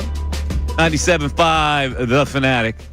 610-632-0975. Okay, we started out this show with this notion that the Phillies could make a deal that would include a couple of prospects to the Cleveland Guardians to get Emmanuel Clase, the closer, who throws really hard and would be a valuable addition to the Phillies in the bullpen, but also outfielder Stephen Kwan. And that's going to cost you two prospects. It's probably going to cost you Mick Abel, and it's probably going to cost you Justin Crawford and or Aiden Miller. One of them has to go. So the question is, would you do it? My situation is you have no choice but to do it. You have set your team up to a height where you've got to get it done with this particular group of players. You're not good enough to get it done right now. You could be good enough after that kind of a trade, and then you rue the day with the prospects haunt you. That's the way I look at it. To me, it's simple. It's logical to look at it that way. You are incomplete. You're not complete enough to win the World Series or maybe even get to the World Series right now in your current form. So the only thing you can do about it is you add. The only way you add is to get rid of some future. Like, do they believe these prospects are going to come up within the next 2-3 years and be difference makers? Yeah, I think I do. I think they like think Justin Painter, Crawford, yes. Yeah, I think Justin Crawford and Painter. And Painter, yes. Can Aiden Miller come up and do that? Aiden Miller's 2-3 years away. Like, you got to move off some of these guys. There has to be a give and take. Like, your core right now is aging. The window's not closed, but it is closing, and I don't know if it's going fast or not. But you add a Clase to this organization, and you have him for 3 more years after this. You add a Stephen Kwan to this. You have him for 2.5 years. Like, you have to go after and get it when you're talking about a Bryce Harper who's getting older, a Zach Wheeler who's getting older, Kyle Schwarber. You hope he's going to be back after this year, but you don't know. Like, this is a shot to go out and do it. Think about the next year when you have Clase and Alvarado. 2 power arms, righty left, coming at you. Now, that makes a difference. Then you still got Strahm. You still got Orion Kirkring. You're talking about a formidable bullpen at that point. But right now, your starting rotation is still intact. Like, you're talking about a couple of years of contention. I don't get why people are so scared to go out there and trade 1 or 2. You're not trading all 4 of your top prospects. 1 or 2, there has to be some giveaway on that one. Next year, Painter replaces Suarez, and you happily ever after. You know? Exactly. That's the way it goes. And you move Crawford, guess what? You get Stephen Kwan back in the deal. Now, it's not 7 years of what Crawford would give you, but you get 2.5 out of it. And if you love him that much, he's going to be in his 20s still. I believe he's 27. You sign him for 4 or 5 more years after that. Other issue, how can we get out of the stadium quicker? Seriously, it's a nightmare. Philly fans, you know what I'm talking about. You wound up, they take you, depending on where you are in the parking lot, they have to take you to this exit that goes in front of Live Casino, right? You have to go down that avenue, and that's always blocked up. And then you get the Packer, and that's a mess. And then you get the people from Jersey who have to get all the way over from the left-hand side to the right-hand side in the matter of half a block. Why can't it be managed better? I don't ask for much. Do I ask for much? Not really. I don't ask for a lot. I just want to be able to get in and out of the stadium a little quicker. Like I don't want to have to leave early if I gain to beat traffic. There's 3 exits there, supposedly, and they funnel you out through the one. Exactly. Yeah, I don't understand that. That's where the police have to get involved on the street itself to get the traffic cops out there, and then the maintenance people or in the parking lot executives have to be able to get you to different exits. Like, if you park in the side that's closer to Pattison, you have to get all the way over to the left if you're going to PA. And if you park on the left-hand side and you're from Jersey, you have to get all the way over to the right-hand side in half a block. And it just causes chaos. I've been to other stadiums and other arenas, and it always seems like this is the worst. And I never figured out why. And getting into the place for a Sixer game is a nightmare. Getting into the place. Yeah, I mean, because you only have that... the one gate. 2 gates, and actually. One from one side, one from the other side. And it's pretty much impossible to get to the other side if you're coming off 95. What can we do about this, folks? Any solutions? Are there any traffic engineers out there that can help us out? Well, we got one buddy checking in. First-time texter on this solution, so it must be grinding his gears that traffic situation's so bad. He says, my proposal to fix the parking situation at the stadium, build passenger bridges over all the intersections. That way, when people are crossing the street to get to their cars or the stadium, they're not slowing down traffic. Is that the major culprit, though? Or is it just clogged up in the parking Yeah, I don't lots? think that's the major culprit. I hear that. That's not a bad idea, but that's not... esoterically pleasing to build those things. No. We also got somebody checking in saying, I have no desire to go down and see my favorite baseball team in my favorite stadium, the Phillies at Citizens Bank Park, because of traffic and parking. I'll just watch on TV or listen on the radio. Yeah, well, you're in the minority because people do go. Now, I'm trying to help this situation for the 43,000 people that go down there and take 2 hours to get the frick out of there. And this is what I'm saying. Like, in a way, like after a game, if you have a place to go, you go there to, well, I'll let the traffic go. Well, we'll go over here and grab something to eat or drink for a couple hours. Then by that time, the traffic will filter out. But it's the same time. You're spending the same hours. Like the hours you would take to get out of there, you're spending in the place. You're not getting home any quicker. People just want to get home after a game. No, maybe they want to get home after work, because we got another first-time texter checking in saying, I work in the Navy Yard. It's an absolute nightmare with traffic after a Phillies day game. It takes me an hour just to hit the highway from the Navy Yard. That's what I mean. It's got to be poor maintenance. You know, you got to be able to get. There's got to be traffic people that can get you in and out quicker. But at this point, it's not like brand new to people. Like the city hall or whatnot, they know about this issue, and it's just something they put their head in the sands for. Here's the thing. The bottom line is, and I love our police. Don't get me wrong. Traffic police don't care that much. They really don't. They're not, they're not up on their toes. They're not up on their skates trying to get people out. They're standing there. It's like mundane duty for them. They're just blowing the whistle, waving their fingers. They're not going to, they're not really invested in making people move quicker. No. They probably like sitting out there, and the longer the traffic's there, the longer they get to stand there doing nothing. OT, baby. I'm on the clock. OT. Let's go to Penn State Evan in San Diego. You're on 97.5 The Fanatic. Penn State Evan.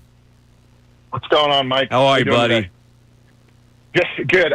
Before I touched on the stadium thing, I just want you to kind of get a perspective of how San Diego Padres fans view the Phillies. I woke up this morning to a text message from my friend, longtime Padres fan, that wanted to bet me over under Phillies home runs for the series 9.5, and he wanted me to take the over. To which I responded that Bryce Harper hit his first home run in 18 games 2 days ago. There's no way they're hitting 9.5 home runs, but they just like fear the Phillies. Like that Schwarber home run, which I was there for in the playoffs, and the Harper home run. They just had this. I mean, they are scared. You know what's really you should funny? Worry about the bats. What's funny about this? I watched the San Diego Padres play the Phillies last week, and I go, that team is so inferior to what the Phillies are. That team, like, they have guys that bring you down, like the guys like Bogarts and Tatis, who's a great player. But there's a body language on those guys that we don't really care. Well, I don't know how Tatis made the All-Star game. He's batting like 220 for the last month and a half. Bogarts was batting 220 for the first month and a half. He's actually hitting like 380 his last 20 games. Yeah. But that's the worst contract in sports. He can't field his position. You talk about Turner being a butcher. Bogarts is a bigger butcher than him. Yeah, they don't 8 have homers and 50 RBIs. That team doesn't have what it takes. They really but don't. they also need another bat in the outfield because they're playing Gavin Sheets out there who's hitting the ball well, but he can't field a lick. Yeah. But the one thing they got is, they have a great bullpen, man. They do have a great bullpen. They're also minus 160 tonight in that game at home. Oh, hammer the Phils. Yeah. Minus 160. What can you tell me about Ryan Burkert? I think he took a liner off the forearm last game or something like that. He was on the 15-day DL, so he's just back tonight. Yeah, he stinks. I'm going to the game tomorrow, Wheeler versus Darvish. That'll be a good one. Should be a good game. But Mike, the all San Diego has is the Padres, and I will tell you, the downtown stadium, there's so much overflow from the bars and restaurants there. Yeah. If you want to get to like a good, like there's this place called Bub's, which is a couple blocks. You got to get there 2.5, 3 hours before the game.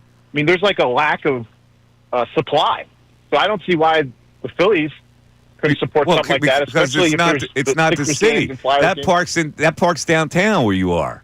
I know that park where that park is. It's a convenient thing to do to get to the park to patronize the downtown stuff. This is a manufactured thing. Yeah, but Mike, most of the people going to the Padres games don't live downtown. but it's also San Diego. It's nice to hang out downtown San Diego, isn't it? Is it nice to hang out in an industrial place that's manufactured?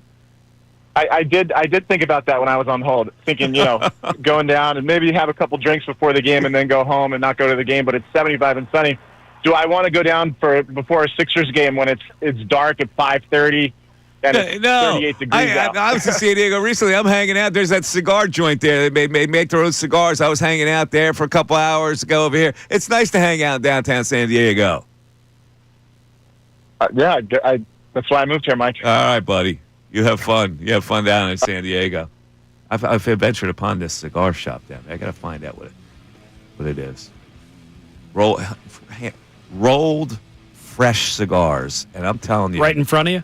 well, they have them stored, but they're rolled there. They have them stored in boxes above the whole thing, and but they were smooth as silk, man. Oof. Good stuff. They were really good to the point where I had some delivered to my home. 610-632-0975. Mike Missanelli Show continues. ESPN's Adam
Mike Missanelli Show, 97.5 The Fanatic, 610-632-0975. Begun. I found my cigar shop in San Diego. What's it called? Called the Grand Havana Cigar and Hookah Lounge. And you can get them delivered? Oh, you can get it delivered, yeah. In fact, the cigar that I smoked was a $29 cigar. Damn. Yeah. Might get it delivered. Might have to check it out. A box of those is like $354. Jeez. But it's a great place. They've got great coffee. It's like a coffee, the gelato. Like you can get all in one. You balance the sweetness with the cigar. That sounds like a spot. It's cool. Chill atmosphere, strong espresso, great gelato. You know, it was supposed to be in San Diego this weekend. Who's that? It was Ray Dunn. Is that right? He was supposed to be out there for this series. Didn't work out. Now he's in frigid Connecticut. Oh, there you go. Yeah, the Gran Toro Maduro or the Gran Toro Natural. It was good stuff, though? It's tremendous. It was tremendous. It was cigar. worth it. It was so good, I ordered a box. Got them shipped. No, I took the box home. I think. You can take it. You can take those on a flight? Yeah, cash and carry. Yeah, you can take them, I think. If I remember. Probably got a store, Maybe right? I put them in my suitcase. Yeah. Whatever. Let's go back to the text board. What do we got? Yeah, we got somebody checking in on this one. No name on it, but it says, no one wants more shops and bars by the stadiums. We want parking lot beers that are cheap and to go into the game. South Philly is already perfect for that. That's not bad. Have like little kiosks, like a beer drinking kiosk on your way into the stadium. That would be sweet. Well, you're going to get the shops, though. You're going to get it's going to be completely developed area with restaurants and shops, etc. My question is, what reason do you have to go there? Are you going to go there when there's not a game? Are you going to go there when there is a game, when you're on a time clock, where you're coming from work, you have to get to the stadium? How much time do you have before the game? How much time do you want to spend after the game to go to those places? Don't you just want to get in and out? I know the Philadelphia mentality. Philadelphia people do not want to hang around. Now, do we have a built-in solution to the traffic outbreak after the game? You go get a beer, a soda if you're not, or if you're driving. You hang out at one of these spots. You hang out, and an hour and a half later, there's still gridlock. That's fair. So you have to hang out even more, and you have to spend more money there, and you have to have another beer, which is bad because you have to drive home anyway. I don't know. Like what's logistical about this? Like Saturday and Sunday, I'm sure it'll be packed. It'll be cool. But you're making a good point. Like on a weeknight for a Sixers game, I can't imagine anybody's going to be there. Flyers. And who's going there when there's no game? Absolutely. Is that a place to go if there's no game? Let's roll down to that South Philly Mall area and have dinner. Yeah, we're talking about like a the attraction Michelin is restaurant. The game. For that area, the attraction only is the game. Now, a lot of people will go to Xfinity Live. I get it. Because, but that's more of a younger crowd. But have you walked in there on a random Sixers Tuesday? Like, it's not that crowded. And I love going there. But what's the Phillies game crowd there? Pretty good? It's decent. Eagles game is good. Because you can hang outside for most of those seasons. Sixers. But the Eagles games? You hang out outside in the cold weather? September, October. Yeah. Yeah? Okay, definitely not. Inside for Eagles games is pretty packed. Yeah. Packed. Because that's a spot to be, but that's one day a week on a weekend. When you're talking about 3 home games for Sixers in a week, why the hell am I going there? Plus, we're talking postseason. Again, this is like 2 different subjects here. One is trying to get out of the stadium area after a game. The other is, are you going to hang out now that the newfangled things are built? We got Rad checking in on the text line. What's Rad say? 37-year season ticket holder to the Birds, and it's beyond infuriating when I'm leaving the game after a Birds game. My tailgate spot is literally 800 yards from the bridge entrance, and if I wait any longer than the final snap, no exaggeration, it's going to take 8 hours to get out of there.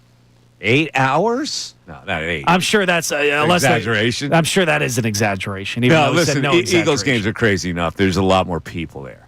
I'm just talking about a regular managed crowd of 20,000 people for the Sixers. And then you're talking about 40,000 people for the Phillies. But the lots for the Phillies, at least like, one's across the street, one's big. They're sparser with the Phillies. It's just getting out. Getting in for a Phillies game isn't that bad. Getting out is a nightmare.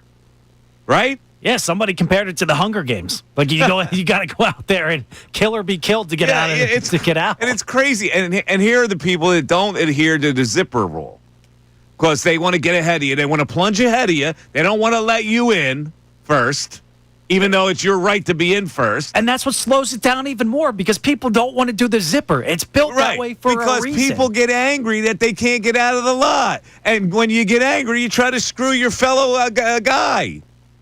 Screw him. I'm going. I've been here for an hour and a half. And screw that, people. They want to get in. And the whole thing can be alleviated with a better system.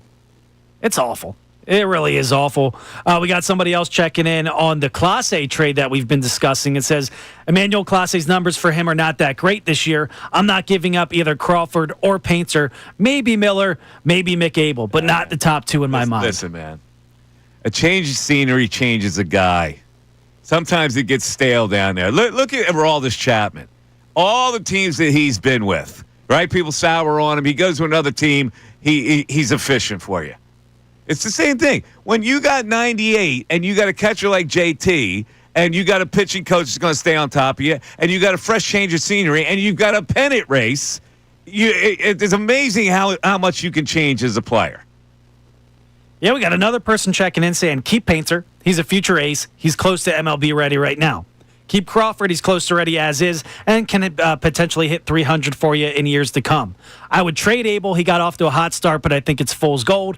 Trade Miller in the right deal. He's blocked by Trey Turner anyway. So, I mean, this guy's in the middle, I guess.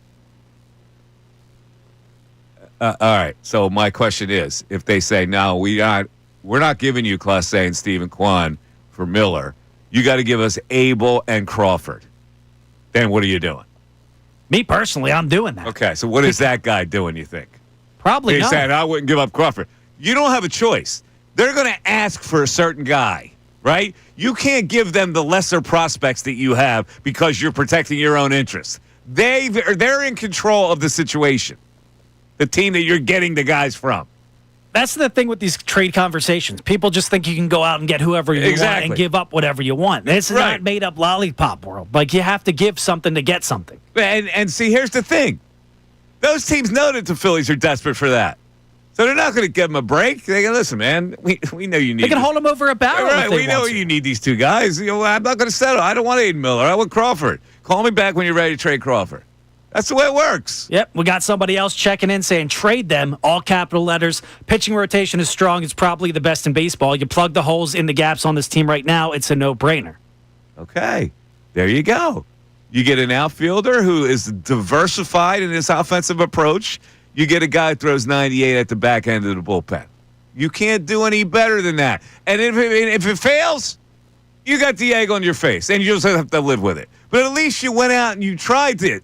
You went, A, I'm not good enough. B, this trade may make me good enough. C, if it doesn't, I have to live with it. Another guy checking in saying, in the past with Dombrowski, it seems like we trade our stars and we get back a bucket of balls. Logan O'Hoppe, Brandon Marsh is an example of that. Why can't we trade our middle-of-the-road prospects? Where is Logan O'Hoppe a star? In what world is Logan O'Hoppe a star? What are his numbers this year? I don't think that great. I mean, where is he an all-star? All of a sudden, Logan O'Hoppe might have double-digit home runs. What do you mean? You trade? What is your trade really? You traded a guy who was blocked by JT Realmuto to get a guy that you thought was going to be a good outfielder for you. He's been a mediocre outfielder for you. Here's the thing. He said trade your middle-of-the-pack prospects. Who the hell wants those? You're going to get middle-of-the-pack relief bullpen help if you do that. Logan O'Hoppe's hitting .230 this year. All right, now he's got 17 home runs. Wow. Really? Yeah, I thought he had double-digit home runs. Yeah, he's got 17 home runs, which is a lot of home runs. Only 37 RBIs. And he's hitting .230. All right. It's a star? It's not a star. But he was blocked. He wouldn't be playing if he was in this organization. So those 17 home runs do you no good. He's not a star. 610-632-0975. Coming up, the news at noon in about 11 minutes. Don't go away. Fanatic Sports Update. Weekdays. Phillies are back on the diamond tonight. I'm Brendan Gunn with your Fanatic Sports Update, and it's brought to you by Groundworks, your expert for basement waterproofing and foundation repair since 1997. Book your free inspection today at groundworks.com. Yes, after a day off yesterday, the Phillies are back out there on the diamond tonight to take on the San Diego Padres in what's going to be their final series before the All-Star break. Ranger Suarez is on the mound tonight. First pitch is at 9:40, so get ready for a late night. The Phillies currently wake up today with a 1.5 game lead over the New York Mets for first place in the NL East. The Sixers continued their summer league action last night with a 111-70 loss to the San Diego Padres, San Antonio Spurs, and their summer league squad. The team was once again without VJ Edgecombe, who's battling what they're now calling a left thumb sprain. The third overall pick's supposed to be reevaluated tomorrow. Hopefully they get some good news, see him on the hardwood again before the summer ends. And we're another day closer to waking up and seeing the Eagles on the practice field again. 11 days until the Birds report to training camp on July 22nd. This update was also brought to you by the Positive Coaching Alliance. Questions about youth or high school sports? Positive Coaching Alliance can help. PCA, a national nonprofit organization, develops better athletes and better people through youth and high school sports. Info at positivecoach.org. I'm Brendan Gunn, and you're listening to the home of the Sixers, Flyers, and Union, 97.5 The Fanatic and 97.5thefanatic.com.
7:55, Mike Missanelli Show, 97.5 The Fanatic, 610-632-0975. All right, we got a couple of topics on the board, including the stadium topic and traffic and the trade prospects and all that stuff. Let's flow back to the text board. Give me a text on the stadium area development. All right, we got somebody, first-time texter checking in on this one, says, we're acting like it's the Arctic Circle in Philadelphia. Do people go to bars and restaurants around Rittenhouse Square in the winter? Yes. If you give people a reason to go downtown, they'll go downtown. If you give people a reason to go to the stadium district, they'll go down there. Right now, there's no reason to. The whole point of the project is to change that. Okay, that's my question. You build it, they will come? Downtown is different than where this is. You gotta make a commitment to get down to that South Philly area where they're going to build stuff. You don't have to make that much of a commitment to get to downtown. No, there's a million ways in, a million ways out. Exactly. So you're in for, it's like a day trip. You got to make a day trip down there if you want to go down there. Now, why else would you go down there? What is the attraction to going down? There's an attraction to going downtown. It's kind of interesting to be at Rittenhouse Square. There's a park across the way. You got blocks, streets, and you got all kinds of shops and stuff downtown. There's an excitement and an energy about downtown. What's the excitement and the energy going to be at this place? Well, somebody's checking in saying they experienced something similar in Atlanta. As he says, my wife and I went to the Phillies series last year against the Braves. The Battery was awesome. I would definitely go before a weekend Phillies game. Not sure about a weeknight, though. Matt from Maple Shade. Yeah, the Battery is everybody is comparing it to the Battery, especially John. I don't know. Atlanta has a different vibe.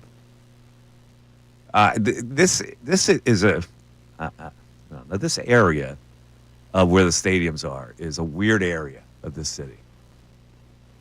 It just is. There's nothing there. There's nothing there. And so if you're going to make something there, the hope is that you're going to lure people there. And I still go, maybe at first, but then they go, yeah, what do we want to go down there for? That's all I'm saying. Like, you'll go there when it first opens up because it's new. You're not going to go down there 4 or 5 years in saying, let me go check this out. You already done that. Maybe, then what? Maybe not. Yeah, you don't know. People are definitely going to sample it at first, and then we'll see. All right, let's go back to the phones. Joe in Fox Chase. Joe, you're on 97.5 The Fanatic. What's up, Joe? There's nothing there. Joe, you're listening to your radio. The hope is we're going to lure people there, and I still go, Joe, you're on the air. Hold on, I'm going to put him on hold here. He's got to you'll go there when it first opens up because he's got to figure out the system here. See, when you're listening to us on the radio, you're listening on a delayed basis. So what you have to do, he hung up. Yeah, what you have to do is you're on hold. You'll get the show live on hold on your phone, right? We haven't had a mistake like that in a really long time. It's usually the way it works, but we got somebody checking in on our traffic situation and the trade deadline. It says, I think the Phillies owe it to the fans to go for it all this season and for the years to come. Who knows what the future will hold with the prospects? We know we have a good core here right now. And he says the only way to beat the traffic is to leave early. Okay, but why would see that's a fake fan who leaves early. You're leaving, you're not interested in the total outcome. Like when you leave early, if it's 10-2, all right. But most outcomes will have to go through the duration of the game. So you're now making a value judgment that the game outcome is less important than your convenience, which it shouldn't be. This is what I'm saying. If it's made more convenient to get out of the stadium, then you can stay at the game, which is what you should do in the first place. One hand scratches the other, or one hand shakes the other. One hand scratches the back of the other. I don't know. Well, whichever way it goes, there's got to be a position where you don't have to leave the game because of the inconvenience, and therefore you're paying attention to the whole game. We got another fake fan, I guess, checking in saying, I love going to the game. I hate leaving. I always leave early for that reason. Never stay until the end unless it's the playoffs. Okay. I don't blame you for leaving early. You've been put in a bad spot by the people who can't manage the parking lot properly. That's the bottom line. But now you look like a sap because now I can judge you as saying the only thing that's important to you is getting home. Well, then why go to the game in the first place? Should have just watched on your couch. Exactly. If you're going to go to the game, you got to commit to the game. It's the way it goes. News at noon? You're listening to the Mike Missanelli Show. This is on WPEN HD1, Burlington, Philadelphia, Beasley Media Group station, broadcasting every day live from the Comcast Business Studios, powering possibilities. And yes, Brandon Gunn, it is time for a little something we call the News at Noon. There's a whole lot going on in this world. It's time to catch up. Here's the News at Noon. 97.5 The Fanatic and 97.5thefanatic.com. Yes, so within the past month, we've had the pleasure of hosting the FIFA Club World Cup in Philadelphia and throughout the United States with this one. We have? We have. There's been soccer going on There here? has been soccer. I don't think there was traffic getting out of that one. I didn't see too many people. I wasn't aware of the soccer. Well, me neither. I didn't see it. Okay. But soccer players, they have a reputation for being soft, and there might be an even bigger reason to say they're soft after this one. Those players that played here, especially in the Northern Hemisphere in the United States during that FIFA Club World Cup, reported back to FIFA. And they may want to change the World Cup in 2026. According to the New York Times, with less than a year to go until the U.S. hosts the World Cup and Canada and Mexico, the heat and humidity experienced at the FIFA World Cup Club Championships have set alarms throughout FIFA. Players, coaches, senior figures, and players have gone to FIFA and said it may be too hot for next year's official World Cup, 48 team hosting throughout the United States, Mexico, and Canada, and they either want to change to domes or change to morning times when it's not so hot. Well, I don't know what to say to that. There's substitutions, aren't there? There are. You have subs for the team, right? I don't know if you can go back in, but you can take somebody Can out. you load manage in the World Cup?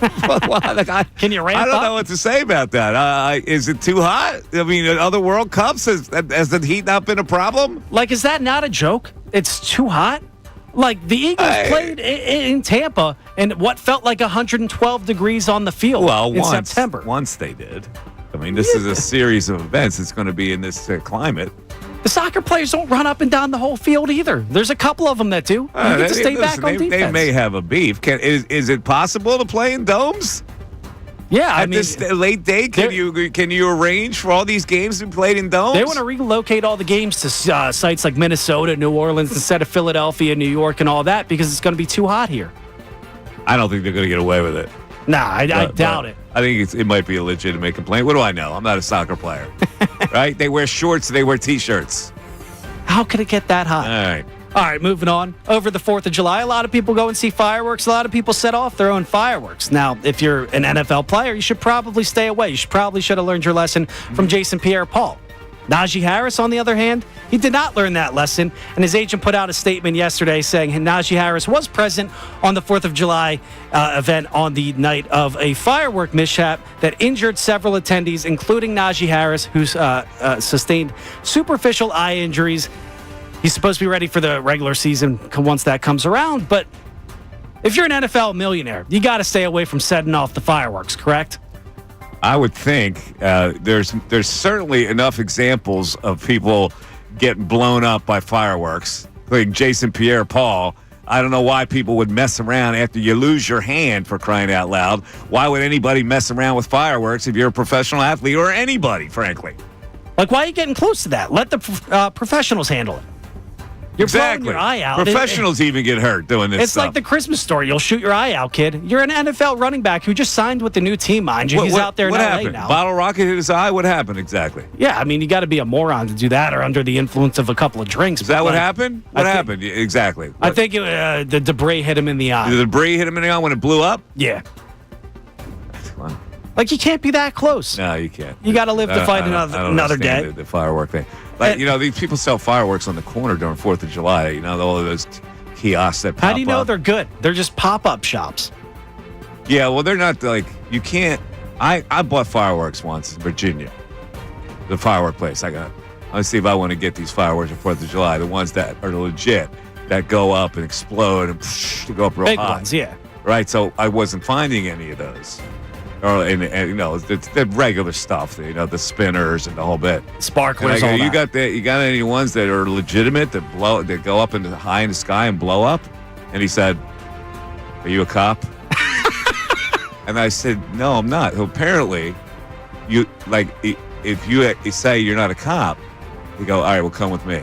They take you to the back Took room. me to the back room. That's as easy as it gets. And I bought some interesting ones.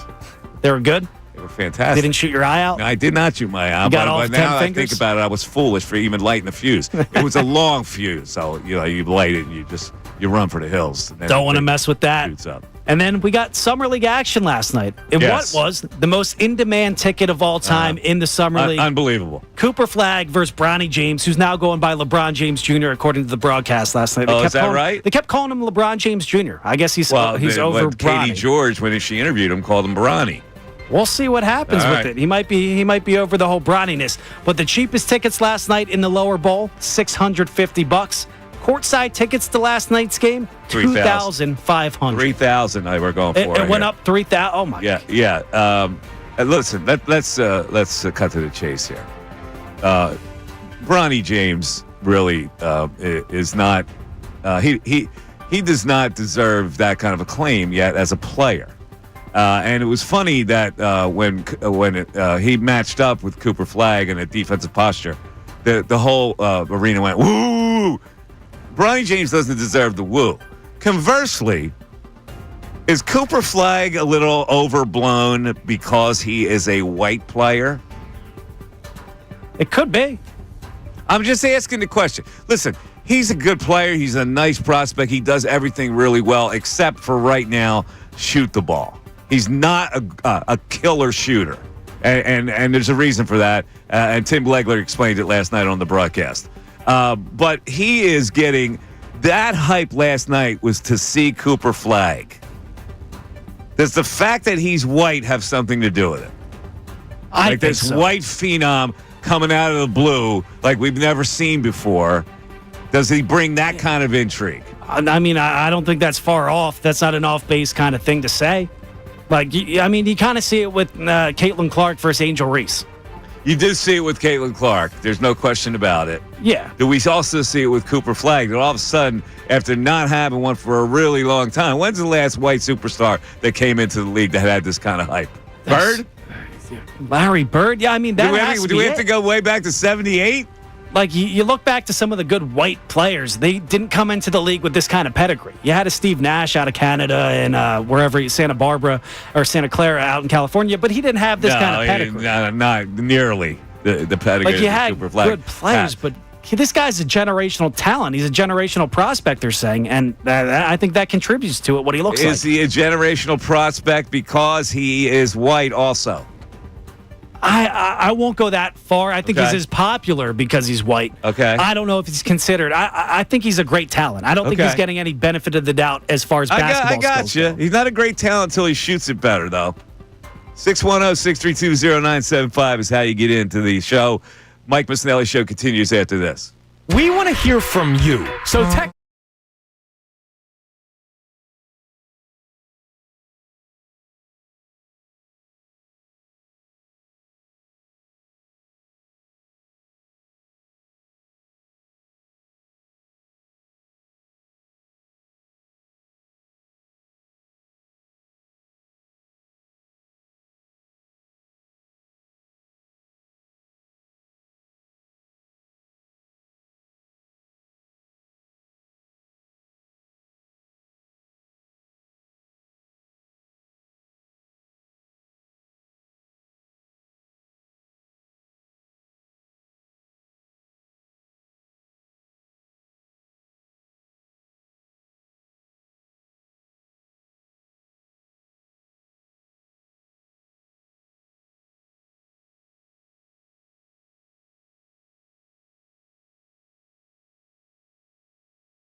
6320975.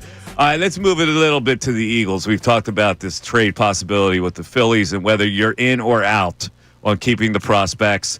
I am in, and the reason is because they have no other choice.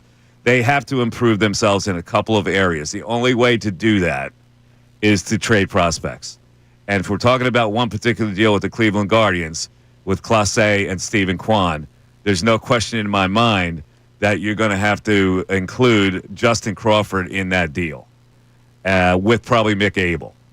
And then what would you do? Well, you got two roster spots you got to clear out. Do you DFA Kepler? Probably. And then you play Stephen Kwan as your everyday left fielder, and then you go back to the Marsh Rojas platoon in center field. And that's the way you have to do it. And then you got Clase in the bullpen. We talked some Eagles yesterday on the top 20 most important Eagles from yesterday in a ranking system. And I thought about more last night, and I revised my list, so I have a final list now. And I want to know, Brendan, whether you agree with it, or whether some people agree with it, whether you have your own ranking system of the top 20 most important Eagles that are coming into this year. Here's the way. This is my final list. It is now written in stone. The commandment. This is the commandment, the tablets. Number 1 is Hurts. Number 2 is Saquon. Number 3 is Jalen Carter. Number 4 is Lane Johnson. Number 5 is A.J. Brown. You quibble with that top 5? No, I think I'd have the same names in there. I think you can argue AJ could be higher, but then you look at the names you have higher, it's like, where are you going to put him? I think the Eagles are loaded with talent, so that's where AJ falls in. Saquon has to be too. I argue there may be an argument for 2025 that Saquon cannot duplicate exactly what he did that year, and maybe you can move AJ up to that if they go to passing attack. You can't judge it that way. You got to go who's the most important. Okay. I mean, he may not reach the same goal as he did last year, but he's certainly the second most important He's player. the guy they're going to have their eyes on. He's way more important than A.J. Brown. You think way? He's getting the ball more. I think he's more important. I don't know if I'd say way more important. A.J. Brown's getting the ball 5 times a game. Yeah, but if you take A.J. Brown away, I think you can sell out more to stop Saquon. I think they balance each other out very well. Saquon's more important. I'm not going to argue with you on that. I mean, you're talking about a 2,000-yard rush. And Jalen Carter's more important because he's a dominant, every down player. Yeah, I mean, he saves Vic Fangio's defense. He only has to go 4 after the quarterback every time because he has Jalen Carter. All right. 6, Quinyon Mitchell. 6? 6. Okay. The top cornerback that they have, very important position, arguably a top 3 important position. Very important. Especially without Darius Slay here this coming year, too. Exactly. 7, Mailata. No complaints there. 8, Zach Bond. Okay. Linebacker, top 10. 9, Nolan Smith. And 10, Devontae. I'm trying to think who I would put there. I think they need a pass rush. He's the guy that has to be their big pass rusher this year. I also look back to when they had C.J. Gardner-Johnson on this team twice. Led the team in interceptions both years, ended up in the Super Bowl both years, both in a Vic Fangio scheme. Obviously, 2022 was Jonathan Gaddon's defense. This year was Fangio. I look at that safety position as very important on this Eagles team, but I don't know if I could put a Reed Blankenship top 10 or a Drew Makuba / Sidney Brown. Like they're okay, and you're on my page now. So you don't quibble with 6 through 10, do you? No, I can't. All right. I'm trying to think. All right, let me go on. Number 11, Goddard. Okay, let me get a pushback on you on that one. All right, go ahead. If you have all these other weapons there, is Goddard that important? You missed him for, I don't know, a month and a half last year, and you didn't miss a beat. Okay, you're going to make an argument somebody else is more important. Now, my number 12 is Cam Jurgens. Number 13, Cooper DeJean. Ding, ding, ding. I would say DeJean has to maybe be pushing top 10. Top 10? You're talking about a guy that can go out Who there. are you putting in the? Who are you taking out to put DeGene in the top 10? I don't know. Where's DeGene go in that top 10? My 6, 7, 8, 9, and 10 were Quinion, Mailata, Zach Bond, Nolan Smith, Devontae. It's hard. This team is so talented. I think I'd move him up to 11 and interchange him with Goddard. Okay, You're talking about that's fair. Cooper can match up with a tight end in the slot. He can bounce outside. All right, so I have him 13. You got him 11. I got number 14, Dickerson. I like that. Number 15, Nakobe Dean. If he comes back healthy. Well, that's why he's an important player. He has to come back healthy. Now, does Jahad Campbell being on this roster lower his importance? I don't know, maybe, but he's important. I think like there's an argument. I'm sure you're going to get. Are you going to get to the other outside cornerback at some point? I'm getting there. I got 5 spots left. Number 16, Blankenship. Yeah, safety's important in this defensive scheme. Number 17, Jalix Hunt.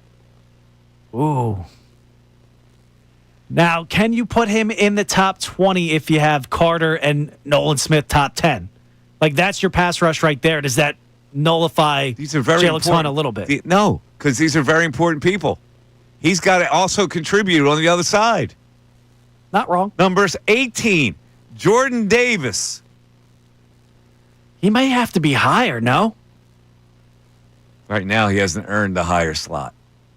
Number 19, Moro Ojamo. Okay, so you're interchanging that. You need somebody to fill that Milt Williams gap out of those two. Yes. And number 20, Andrew Makuba. Yes, okay.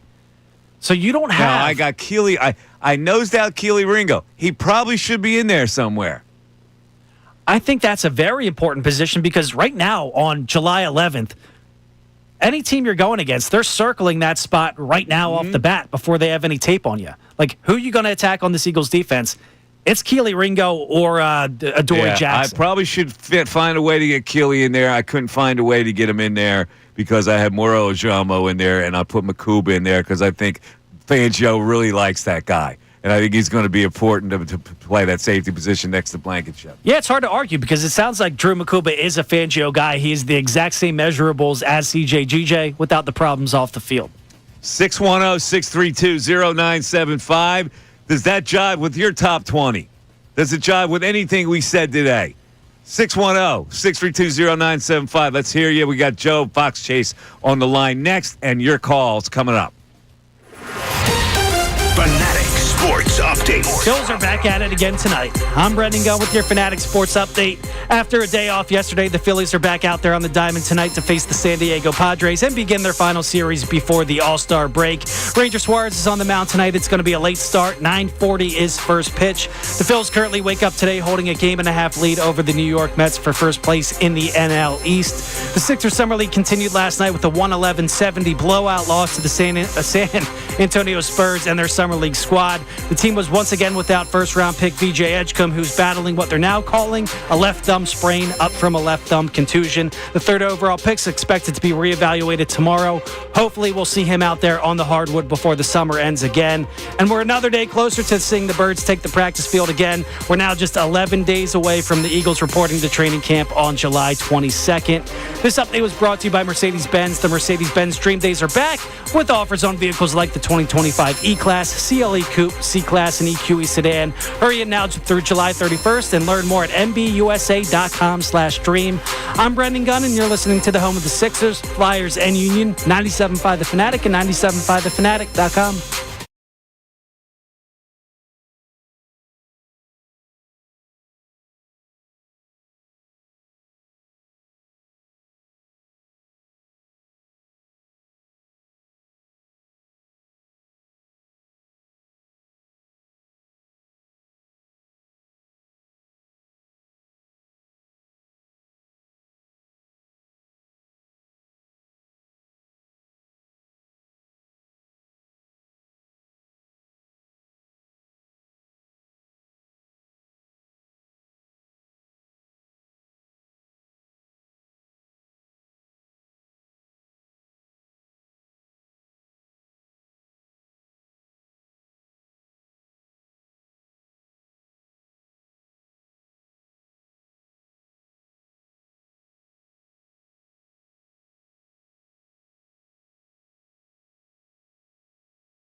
Hey, Brendan Gunn is producing the show today as we talk about a lot of topics, including this prospects and what you would trade to get better for the fighting Phils.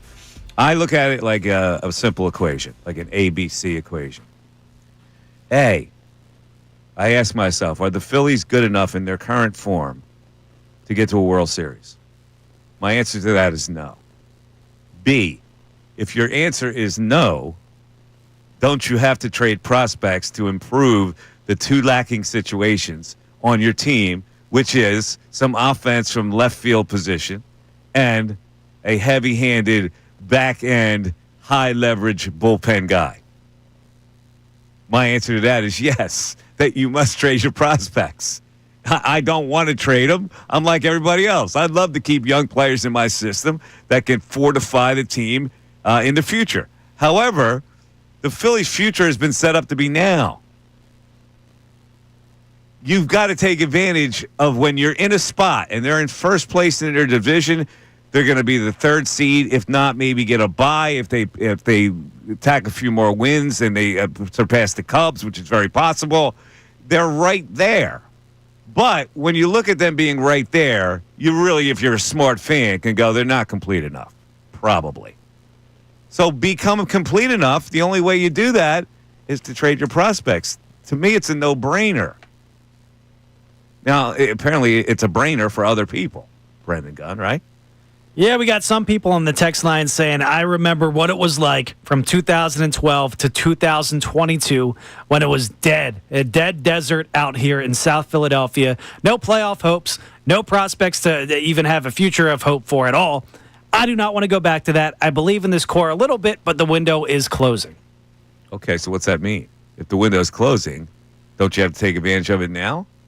Like, I don't know what he means by that. The window is closing. So you're either giving up and you're saying, okay, let's make way for younger players, or you're saying the window is closing, let's do it now. I don't know what he was trying to say there in that tweet. Yeah, I mean, to there it sounds like the window's closed at all. I mean, if you don't believe in this core going forward, then you just have to let Schwarber go at the end of the season. You have to let JT walk. You have to let Ranger go.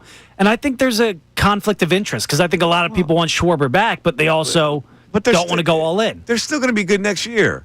Like, let's face it, this team's not going to collapse. They still got Turner.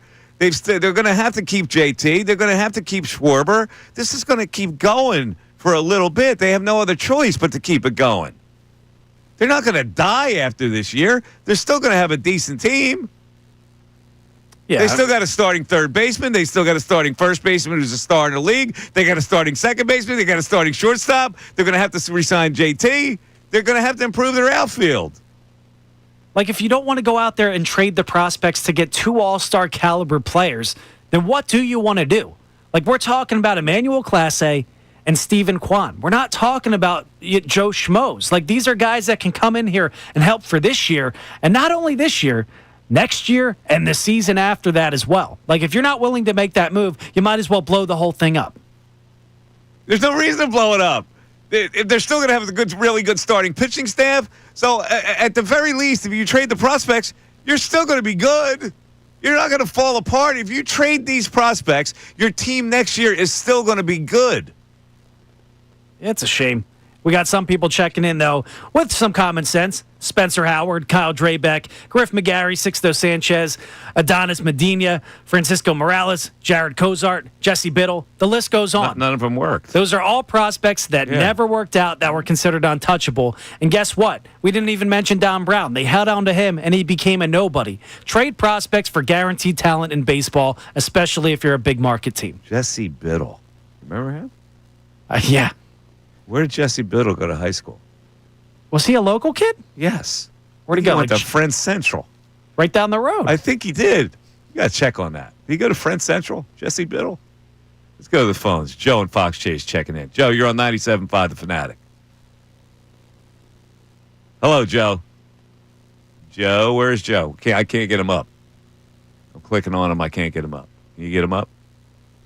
Won't work? Let's see. No, it's not working. My clicker. Come here. There he is. There he is. Go ahead, Joe.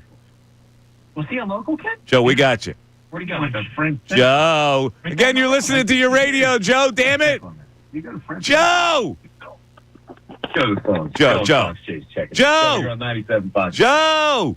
Mike, how you doing? Good. Turn your radio off, Mike, damn how it. are you? Turn your radio off. Joe, turn your radio off. It's off.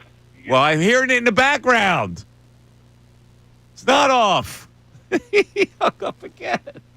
What the hell? It's the same guy. But he said hello at You're first. listening to your radio. You got to turn the radio off.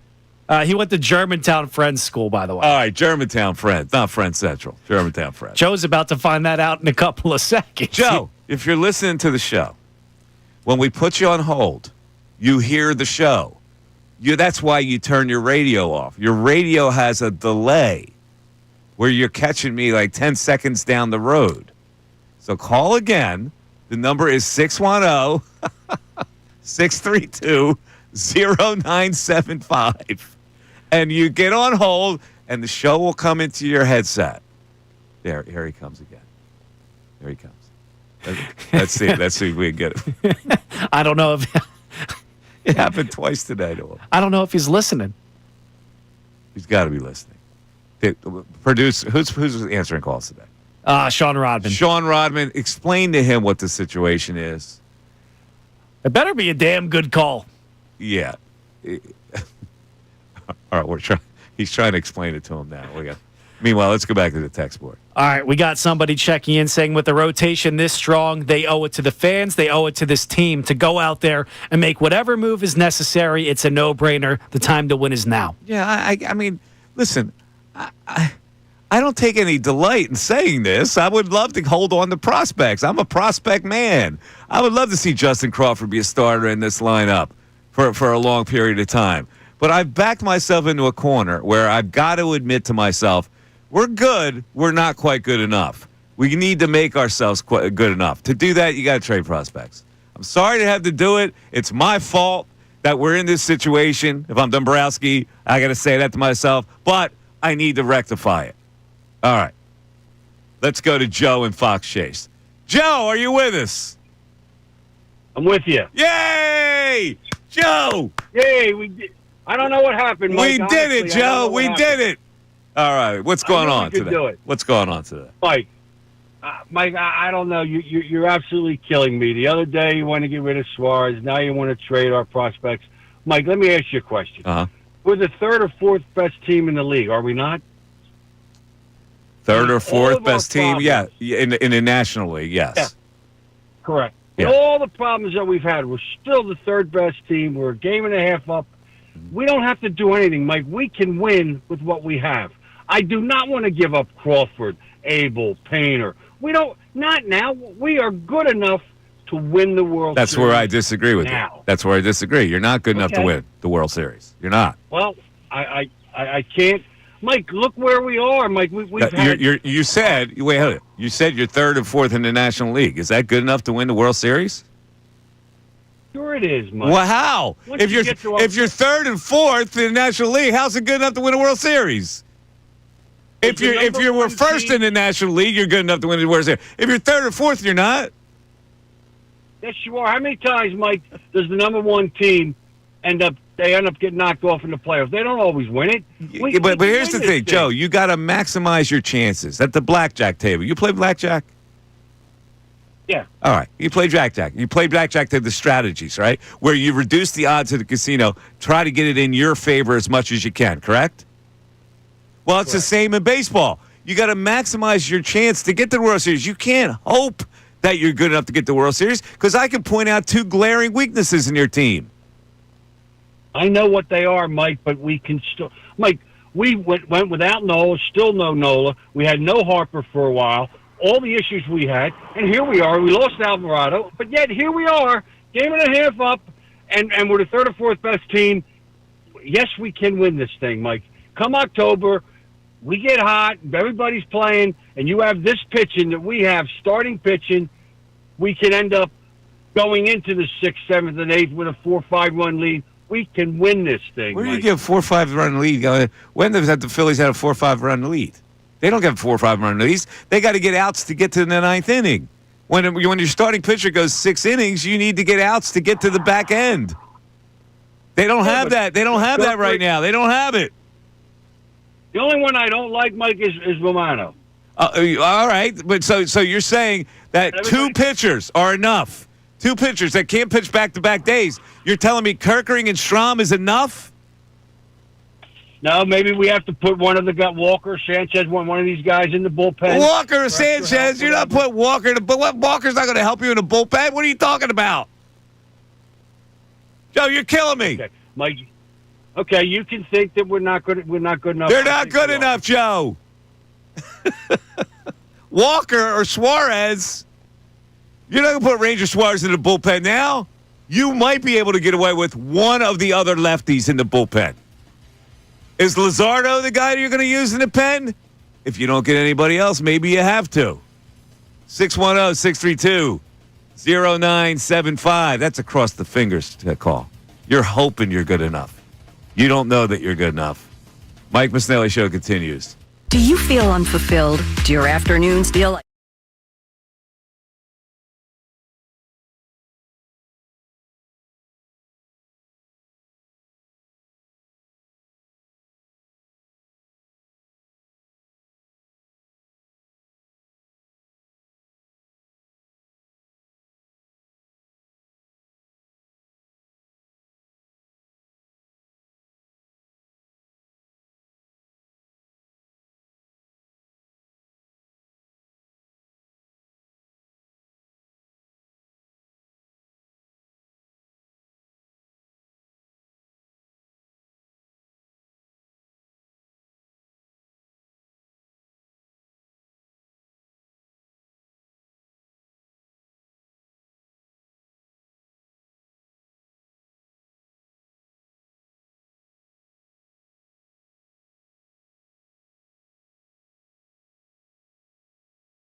12:42, Mike Missanelli Show. Get back to the text board in a second. I have a couple of recommendations for social media entities that you should see today. One is based on the passing of one of the great classic Philadelphia baseball characters, Lee Elia, passed away. Lee was a former Phillies coach way back in the 70s with Dallas Green and into the 80s. And when Dallas Green went over to the Chicago Cubs to run the Cubs, he took Lee Elia with him as the manager, and he delivered a classic 3-minute rant that you should hear. And it's profane. There's no question. 30 F-bombs are in it. But you'll think it's hysterical. So I recommend that you Google Lee Elia rant, and you'll be able to find it. The second one is, and Brendan, I don't know if you've seen this. Have you seen this classic, the golf fight that's gone viral? Yes. The golf course in fight. the pond? Yeah, where the guy got thrown in the pond. Yeah.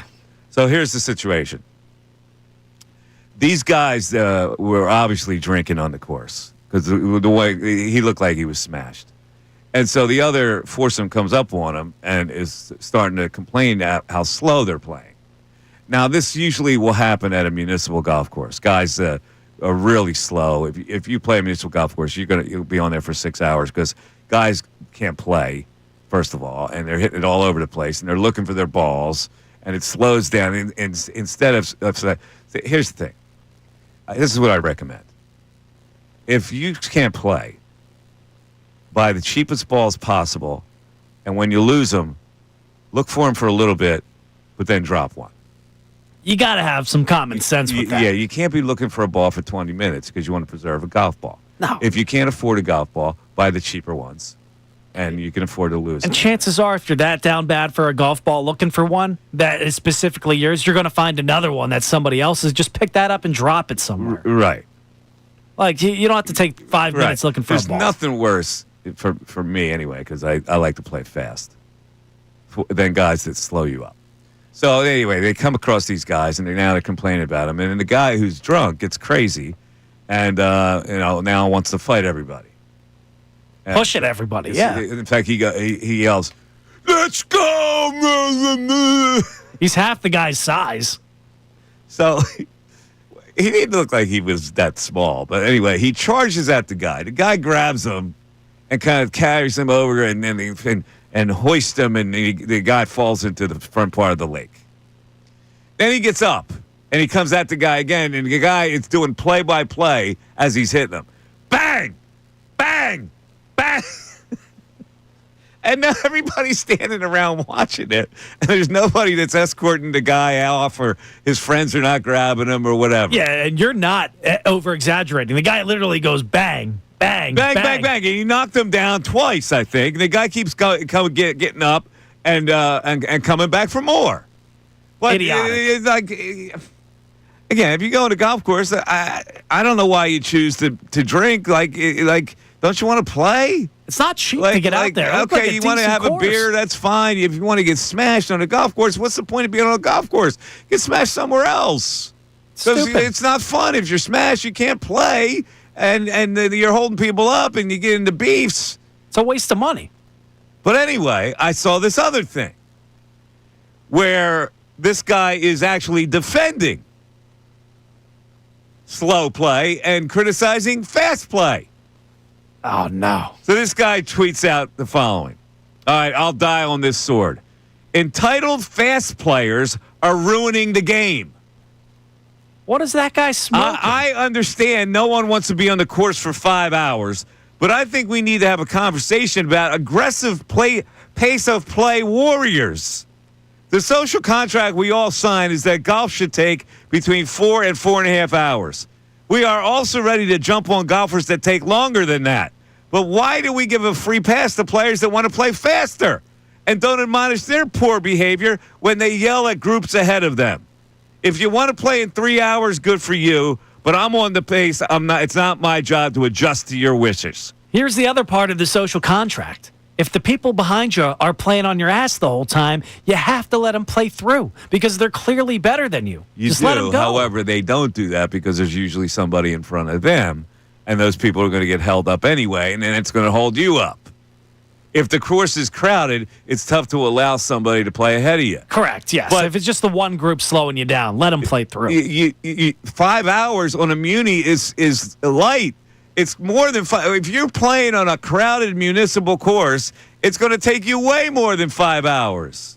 It's brutal. And that's why the pace should be quicker. And that's why you should adhere to golf rules and just be courteous, because there are people that are trying to play within the allotted time of 4 hours and 10 minutes. And that's great.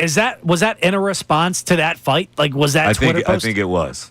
How can you say that when the guy's a They're drunk blaming mess? the fast golfer. And the guy's a drunk mess. He's not slow because he sucks or he's just like a slow person. He's slow because he's drunk as a skunk. I got to ask the people, there are two things about when you go on a golf course. How many beers is a lot?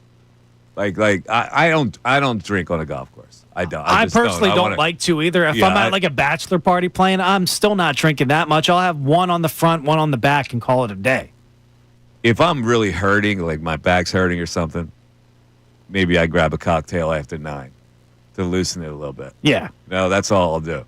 But the pound beers on a golf course is something I do not understand. Why? It's asinine. Why are you there? Like, all right, I guess that's part of the fun of it. You're pounding beers with your buddies, and you're playing golf, and you're laughing because everybody stinks. But you're holding up everybody else. No, it's asinine. You're out there paying $100 probably, right? Yeah. 85 some places. Either way, yeah. I'm not out there just to have a grand old time getting drunk. Like, I'm trying to play. I would think you want to play decent golf if you go on a golf course. If you don't, then I guess, all right, then you look at it as it's another experience for you. But that means you're being discourteous to other people, I think. That's all. All right. 610-632-0975. If you haven't seen the video, Google that video and you'll see a classic. Did you see it's a hockey player, by the way? Oh, it is? The guy who kicked the guy's ass is a former NHLer. Is that right? He was a goon, so you might not like him. Oh, really? I'll find out the name for you during the break. But yes, it was a former hockey player. Oh, yeah, you got to see this. It's painful to watch in a way, but it's also funny. 610-632-0975. Back after this.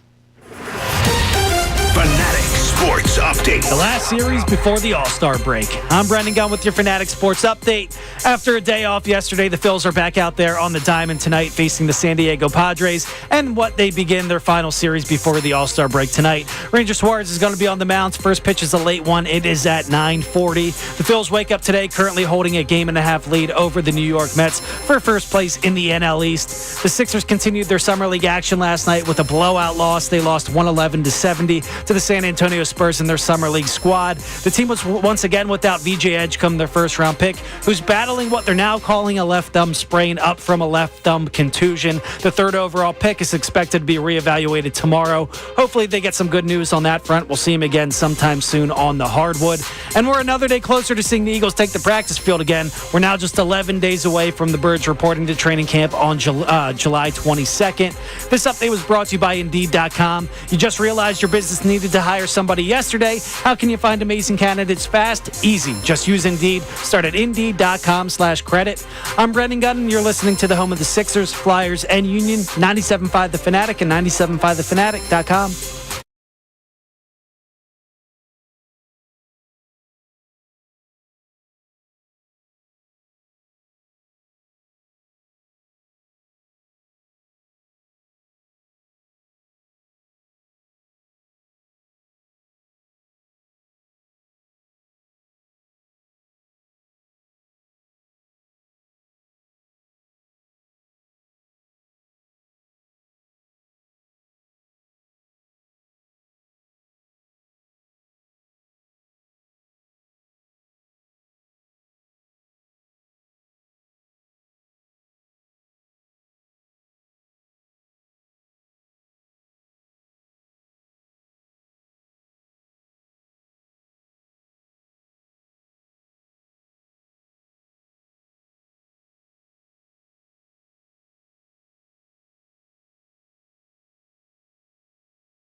Show. 610-632-0975 is how you get in. You want to chat it up, or if you would like to text us. So do we find out who that guy was who's the golf at the ex-hockey player? I do. Brevin? I just What's need it? my phone to load up. Here we go. What was his name? Nick Tarnaski played 6 years in the NHL, Thrashers, and the Rangers, and the Lightning. Nick Tarnaski? Yes. Nick Tarnaski. Apparently he was just a goon out there like Zach Ronaldo. He was a goon. And now he's kicking people's asses on the golf course.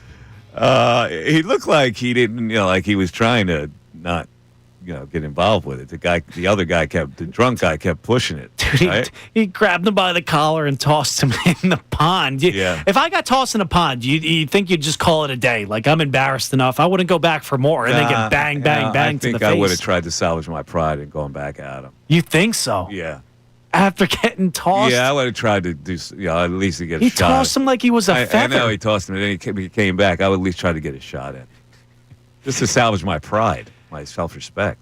I can't just get thrown into a pond and I don't think I just quit. You can't quit. You got to come back at him a little bit. But you're drunk.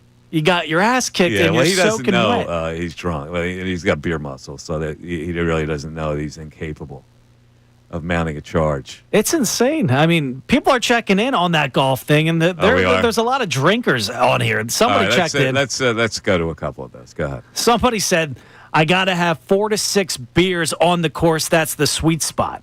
That's getting you drunk, no? Like, the sweet spot for what? Like, does it make you play better golf? I guess for him. That's Sean in Levittown. Make it looser for you? It's like, I don't understand it. Like a couple beers, all right. You want to be a social butterfly. You want to have a couple beers, chat it up with your fellas. But I think most people that go to play golf try to go and play golf. Somebody else checks in saying, believe it or not everyone plays golf to be competitive. Some people just want to golf slow and drink. Well, I don't know what the point of that is then. Like, what is the point? Go to putt-putt. Well, what is the point? Why you have to go on a golf course to do that? Have a party at your house with your buddies. Like why pay plus upwards of $85 to go out there? Like, why is that a place to get banged out? Like, go to a bar and hang out with the pals, and that's perfectly normal. Then we got somebody else checking in saying, I suck at golf. I only go out there with my buddies once in a blue moon to do the 18 beers, 18-hole challenge. Hopefully he's not driving the golf cart. Hey, listen, man. Whatever. That's what you guys. Hopefully he's not driving anything. I don't know. I just like, I like the competitive angle of it because it's you against the world when you're playing golf. I guess it could get competitive if you're trying to finish 18 beers in 18 holes. It's not a social drinking situation. But no, I mean, it's supposed to be fun. Maybe you have a couple beers, whatever, but 18? Yeah. How are you not yakking? How are you not thrown off the course? Like if you're having 18 beers, you're obviously inebriated, and you have a chance to drive a cart off a cliff somewhere, right? Get hurt. Like you're driving under the influence. Damage the cart. That's what I mean. If you're the course ranger, how I don't know. Who the hell knows? Rules. All right, give me a text on the traffic. We have a couple traffic texts. Yeah, we got stadium some still. Area texts. Let me go ahead and find one for you guys. And we have a couple Eagles texts too, as well as with the top 20. I think. Yeah, we'll do a traffic text here. It says, I belong to a Facebook group about all Major League Baseball stadiums. The biggest complaint I notice about CBP, there's no way to get out of there. Yeah. They hold you down to one exit. People from out of town even notice. Yeah, I don't understand it. Like, why is there a sparsity of exits when there's a lot of entry points? Like, you can't. Listen, I know you want to control traffic in one way because it's easy to control traffic. But how about if we control traffic in 5 different ways? Isn't that possible? Like, can you coordinate an effort where you can coordinate traffic coming out of different exits? You figure they got to figure out a way to do that. I just got a personal text from my buddy Keith saying, my dumb friend Brian had 14 beers on the course over the weekend and made an ass out of himself. Well, that's what I mean. Usually you're going to make an ass of yourself. And you're going to infringe on other people's good time. Sounds like an idiot. I know the guy. He is an idiot. 14 beers. We also got somebody checking in on that Eagles conversation saying Cooper DeJean has to be top 10. I would probably move Zach Bond and Dallas Goedert down and then get him in there somehow, some way. I expect a big season out of him, even if he's acting a fool down the shore right now. I don't have him in the top 10 because I can't replace I can't take Zach Bond out and put him in there. And I've got Goddard at 11. So I don't have Goddard in the top 10. Again, my top 10 are Hurts, Saquon, Carter, Lane Johnson, A.J. Brown, Quinion Mitchell, Mailata, Bond, Nolan Smith, and Devontae. That's my top 10. Now, I got Goddard 11. I got DeJean 13 behind Cam Jurgens, who I think comes into the year as a more important player. Somebody else. They still got to run the tush push. Somebody's valuing our offensive line a lot in this one. He says Cam Jurgens and Dickerson have to be top 10. Yeah, I don't have them at top 10. Because, I don't know, can you put an offensive lineman ahead of an edge rusher? I don't think so. Can you already have can you put him ahead of a Lane guy who made the Pro Bowl and linebacker? No. All-pro linebacker. A game breaker like Devontae. Listen, I appreciate him. I got him into my third quadrant. I got Dickerson in my third quadrant with Jurgens. So it's not, it's still high praise. I got him 12 and 14. I mean, you're talking about what is probably the most talented offense in the NFL, and if not the most talented roster in the NFL. So, I mean, you're going to be splitting hairs with a lot of people, but to have 4 offensive linemen in the top 10, that's not realistic. No. 610-632-0975. Mike Missanelli Show, WPEN HD1, Burlington, Philadelphia, a Beasley Media Group station. And we broadcast live from the Comcast Business Studios, powering possibilities. Let's get back to the phones. We've got Kevin from New Jersey checking in. What's up, Kev? Mikey Miss, welcome back to Fanatic. I didn't know that was a thing. Thanks, start buddy. listening to the station again. Yeah, I was here since last August, bro. I don't know. What, the Pony Express come to your house or what? I don't check out Fanatic much. Oh, okay. All right. So, Philly's leaving. The casino people blocked the parking lot in center field from you leaving. They let their paid people leave before they let Philly parking people leave. I don't know really? if that's been brought up yet. Huh. I like to park in center field so I can watch my car up in the 400 level. Anyway, Phillies. Wait a minute. You park in center field, I know it's gonna be sidetrack for you. You can watch your car from the 400 level? In case the beeper starts going off, someone hits you or something, you can see the lights are flashing in center field from 400 level.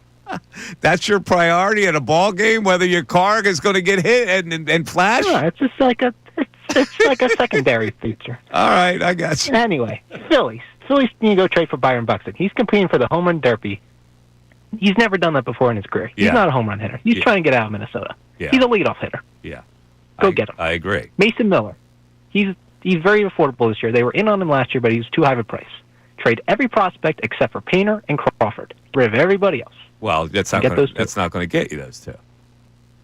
Yeah, it's not going to get you those two. You got to throw a primo prospect in there, except for Painter and Crawford. You're taking your two prospects out of the picture, and you want a big return. Mick Abel. Now let me ask you: if you're a general manager, you see the way he's pitched lately. Is he a primo guy that you want? Have you seen the GM of the Athletics? They take anybody that's going. No. Come on, let's be smart. These guys aren't dummies. Like, I'm not going to trade for Mick Abel and give you Byron Buxton. I got to get more than that. Byron Buxton is costing a whole lot, and they're trying to sell the team. So he's not costing that much. He's what is he? A $15 million? No, he's a 15. 20. He's a $15 million player. I think it's a little more than that. But anyway, they're trying to sell the team. They're trying to cut payroll. Okay, that's fine. They're still not going to give you him for nothing. You can't. You can't give marginal prospects for a guy like that. Tate looking pretty good. In Double-A. He's 19. Come on, Eduardo Tate, the catcher. I just say figure out a way to get the Buxton and me. See, I know you want to figure out a way. I'm trying to figure out a way, Kevin, and it's going to cost you Crawford. Well, then you got to get someone else as well. All right, there you go. That's good. Give that Brian Buxton. We'll give him a 19-year-old catcher as in single A, and we'll give him Abel, and we'll get Brian Buxton. No, doesn't work that way. Buxton's making like $15 million a $15 year. million. It's Yeah, not he's a even fif- expensive. He's a $15 million player. Why would they want to move off that guy? Well, Now- they might want to. Who knows in the small markets? They might want to move off. Now, would you be sold He's on been that? really injured all the time. Yeah, that's what I mean. Would you be sold on a Byron Buxton to this lineup? Can you trust him to stay healthy? Yeah, think I would do it. I would take Byron Buxton. Now, here's the situation. He comes your everyday center fielder every day. You don't have to worry about platooning. Now, what are you doing left? Depends. If Marsh is still here and you can get him out of center field defensively, I don't hate him at the bottom of the lineup ever since that under 100 start to the season. You're going to go Marsh platooning with who? Kemp? So a left-hander in the playoffs. You got Otto Kemp playing left field for you? I think at that point I'd rather just go Marsh like the whole time. And I know he can't hit lefties. You think Rob Thompson would do that? No. No, he'd play Otto Kemp. I don't know. Now, what happens to Rojas? You send him to minor leagues because you have to make a roster decision. I probably do you would. release Kepler? You got to make one roster decision. I would DFA Kepler if you could. I would do that right now, regardless of who you have on this team. Like he stinks. His attitude's trash. I don't want him. But obviously you can't do that unless you're the Yankees. They just released DJ LeMahieu. So maybe you can do that for a guy you paid money. But I don't know what you do in left field at that point because you probably still have to do the platoon thing. He will do the platoon thing. He would not make Marsh hit against left-handers in the playoffs. He would have Otto Kemp in there. Now, can you stomach a platoon when you're doing it at one position instead of two? I don't know. I go into a playoffs. I got a tough left-hander pitching against me, and I got Otto Kemp in left field. Not that I hate Otto Kemp, but I don't know. Like, I can't see him being a defensive wizard in a playoff situation. No, and I think he's going to hurt you somewhere along the line because it's just too new of a position. He's never played there. Can you win a World Series with Otto Kemp playing half the games? No, you can't.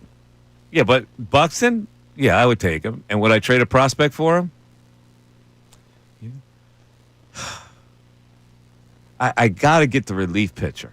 So if that includes the relief pitcher, Duran, who throws 100, and Buxton, then I got to make the same deal. It's the same deal. You got to give Crawford, you got to give Abel, you got to give somebody else. What intrigues you more, that Cleveland deal or that Minnesota deal right there? It's got to be Cleveland, right? I mean, at least Stephen Kwan plays every day. I like Stephen Kwan a lot. I think he's a solid outfielder. But he's a lefty. I think he's a diverse. Yeah, but I know, but he's a diverse hitter.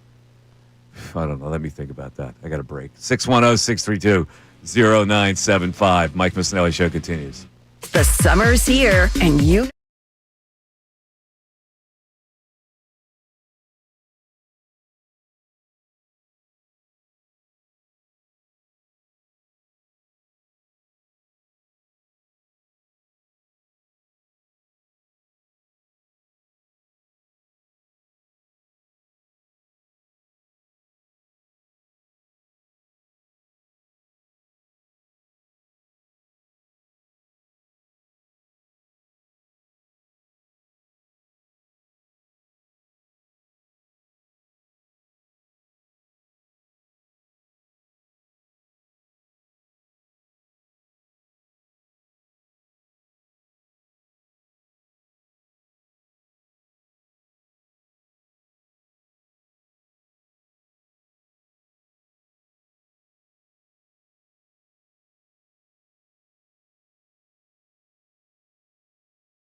player list.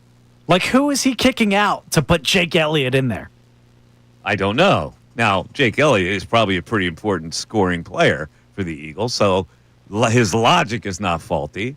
I just don't consider a kicker a player. I feel like 75% of the time kickers are important because they lose you something, not because they win you something. Listen, they're a necessary evil in the game. They are. They give you points. They provide points. I'm not stupid enough to not to realize that. They're the all-time leading scorers in franchise history for a reason. Kickers are not players.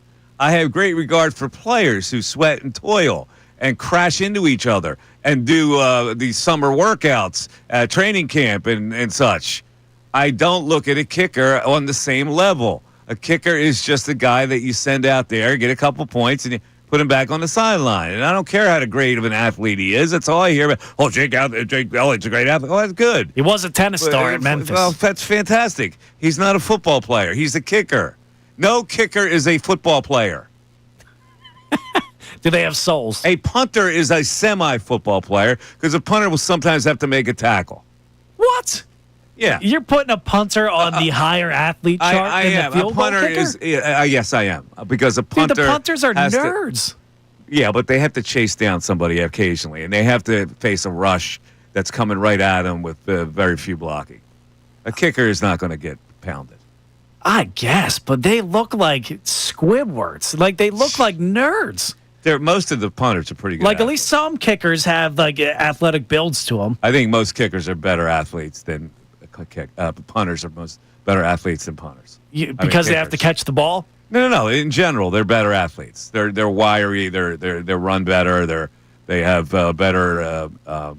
They're just better athletes. You look at the punters that come into the league are decent athletes.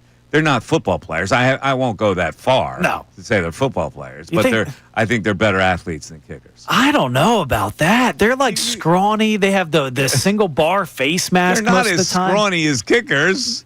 Yes, they are. No, they're not. They're all longer bigger and than scrawny. kickers. No, they are. You do a comparative study. I'm going to look into this. Who's taller? Who's more skinny out of the punters and the kickers? Punters are better athletes than kickers. Now, Jake Elliott might be the outlier because he's apparently a good athlete. He was a tennis star. They found him off the streets at Memphis. Really? Got him off the streets. My point is, do you agree with the fact that they're not considered players? No, they're not players. They're gadgets. Players. They're gadgets. All right, so you're on the same page. Yeah, they're out there for People one say to me, reason. why do you hate kickers? I don't hate them. They just are what they are. They're not. When I go to training camp or I go to a game, I see guys that put it on the line and smash into each other every single play. And I have great reverence for that. Yeah. I have great reverence for the stamina it takes to be a football player, to go through all the workouts. Exactly. I see kickers' workouts. Come on, man. What are we talking about? Now, I don't know. Did you see Jake Elliott after they won the Super Bowl? There was a picture of him with a cigarette in his hand. I don't know if he was just mimicking the great Chuck Bednarik with that old picture of him back in the day, or if he was actually ripping the dart. But, like, you could not see a real player with a cigarette in his hand. It just wouldn't add up. But I can see a kicker with a cigarette in his hand. Even if he was trying to imitate Chuck Bednarik, that's a violation. A kicker can't imitate a real football player. Okay?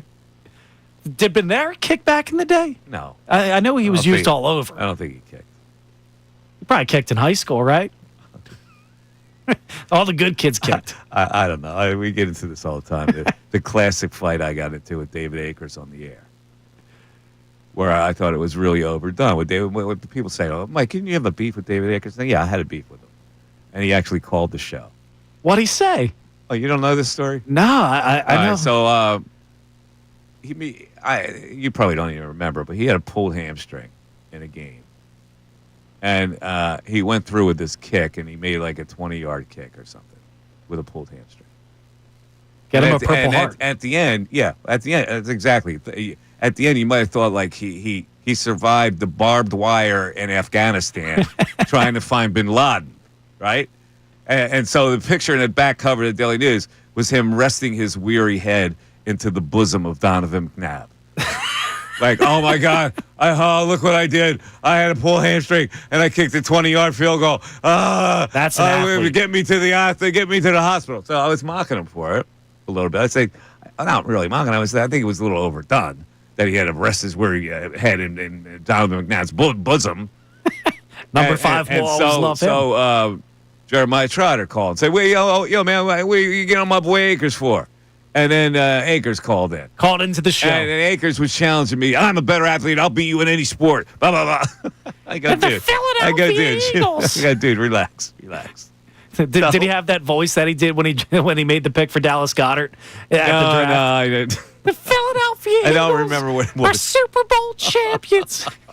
No, that's not right. See, now you're adding on to I'm it. just sounding like he sounded like. I just, you know. Cowboys So we had a stink. little beef on the air, and his agent called me afterwards and was all on Twitter and, you know, a little crazy. And so I go, all right, listen, man. So I sent him a voicemail. Listen, man, sorry, if it got out of hand, blah, blah, blah, blah. Good luck to you, whatever. Did he blow you off or did he respond to it? He didn't respond to it. I don't think he answered the phone. He went to voicemail. An athlete would have responded. Well, whatever. But my point is, a kicker is not a player because I have great reverence for players. That's where the root comes from. Because people ask me all the time, why do you hate kickers? I go, I don't hate them. They're necessary. Gotta get you 3 points. Yeah, but when like you need NFL it. players are modern day gladiators, and a kicker is just not that. Exactly. That was my point. Not that. The gladiator point. That was well done. Just give me a text on golf. You got a lot of drunk golfers are texting in here. Somebody's checking in saying, Mike, why do you have to be such a hard ass? I just want to go out there and have a good time. I'm not on the PGA Tour. I'm not going to pretend I'm going to win the Masters at Augusta. I want a couple of drinks with my buddies, and if it takes 6 hours, it takes 6 hours. 6 hours away from home. Who can complain about that? Yeah, and you're being selfish because there are people behind you that don't want to play 6 hours because you want to have a good time drinking beers. All right? You got to have courtesy for the people that are actually on the course that want to actually play golf. It's a challenge to play golf. They want to go out there and challenge themselves to beat a score that they maybe, get their best score ever or whatever. They're not out there to make it a day of drinking. So have a little courtesy for it. Somebody also checks in saying the problem if you want to drink, it's fine, but you can't bring your own drinks there. You also have to stop either at the turn and slow everybody down or stop the cart girl, and that's going to take 20 minutes because you're probably going to order a transfusion, which is a mixed drink, and it slows down everybody. Pee off, because I don't know if you can say the word. Yeah, the cart girl is, and then you get the flirtation going on because now all 4 guys got to come over. It's probably a cute cart girl, and now everybody's got to get their lines in. Like the cart girl's going to go home with you. Yeah, exactly. Everybody thinks that. No, actually, the only people that think that are the people that drink the 9 beers on the course. It's like the people going to the strip club thinking the stripper's going to go home with them. 610-632-0975. Back after this. Fanatic Sports Update. One last series before the All-Star break. I'm Brendan Gunn with your Fanatic Sports Update. After a day off yesterday, the Phillies are back out there on the diamond tonight to face the San Diego Padres and begin their final series before the All-Star break. Ranger Suarez is slated to be on the mound tonight. First pitch is at 9:40, so get ready for a late night. The Phils currently hold a 1.5 lead over the New York Mets for first place in the NL East entering today. The Sixers continued their summer league action last night with a blowout loss to the San Antonio Spurs. Sixers lost 111-70, and yet again the team was without first-round pick VJ Edgecombe, who is battling what they're now calling a left thumb sprain, up from a left thumb contusion earlier in the week. The third overall pick is slated to be reevaluated tomorrow. Hopefully they get some good news on that, and we'll see him back out on the hardwood soon. And we're another day closer to seeing the Eagles take the practice field again. We're now just 11 days away from the Birds reporting to training camp on July 22nd. This update was brought to you by the New Jersey Division of Highway Traffic Safety. Speed limits save lives. Speeding puts everyone at risk, and officers out there to enforce the law and ensure your safety, nothing else. Take personal responsibility as well. Slow down, drive safely, New Jersey. I'm Brendan Gunn on the home of the Sixers, Flyers, and Union. 97.5 The Fanatic and 97.5thefanatic.com. The summer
97.5, the Fanatic. Can we get text on David Akers? Oh, my God.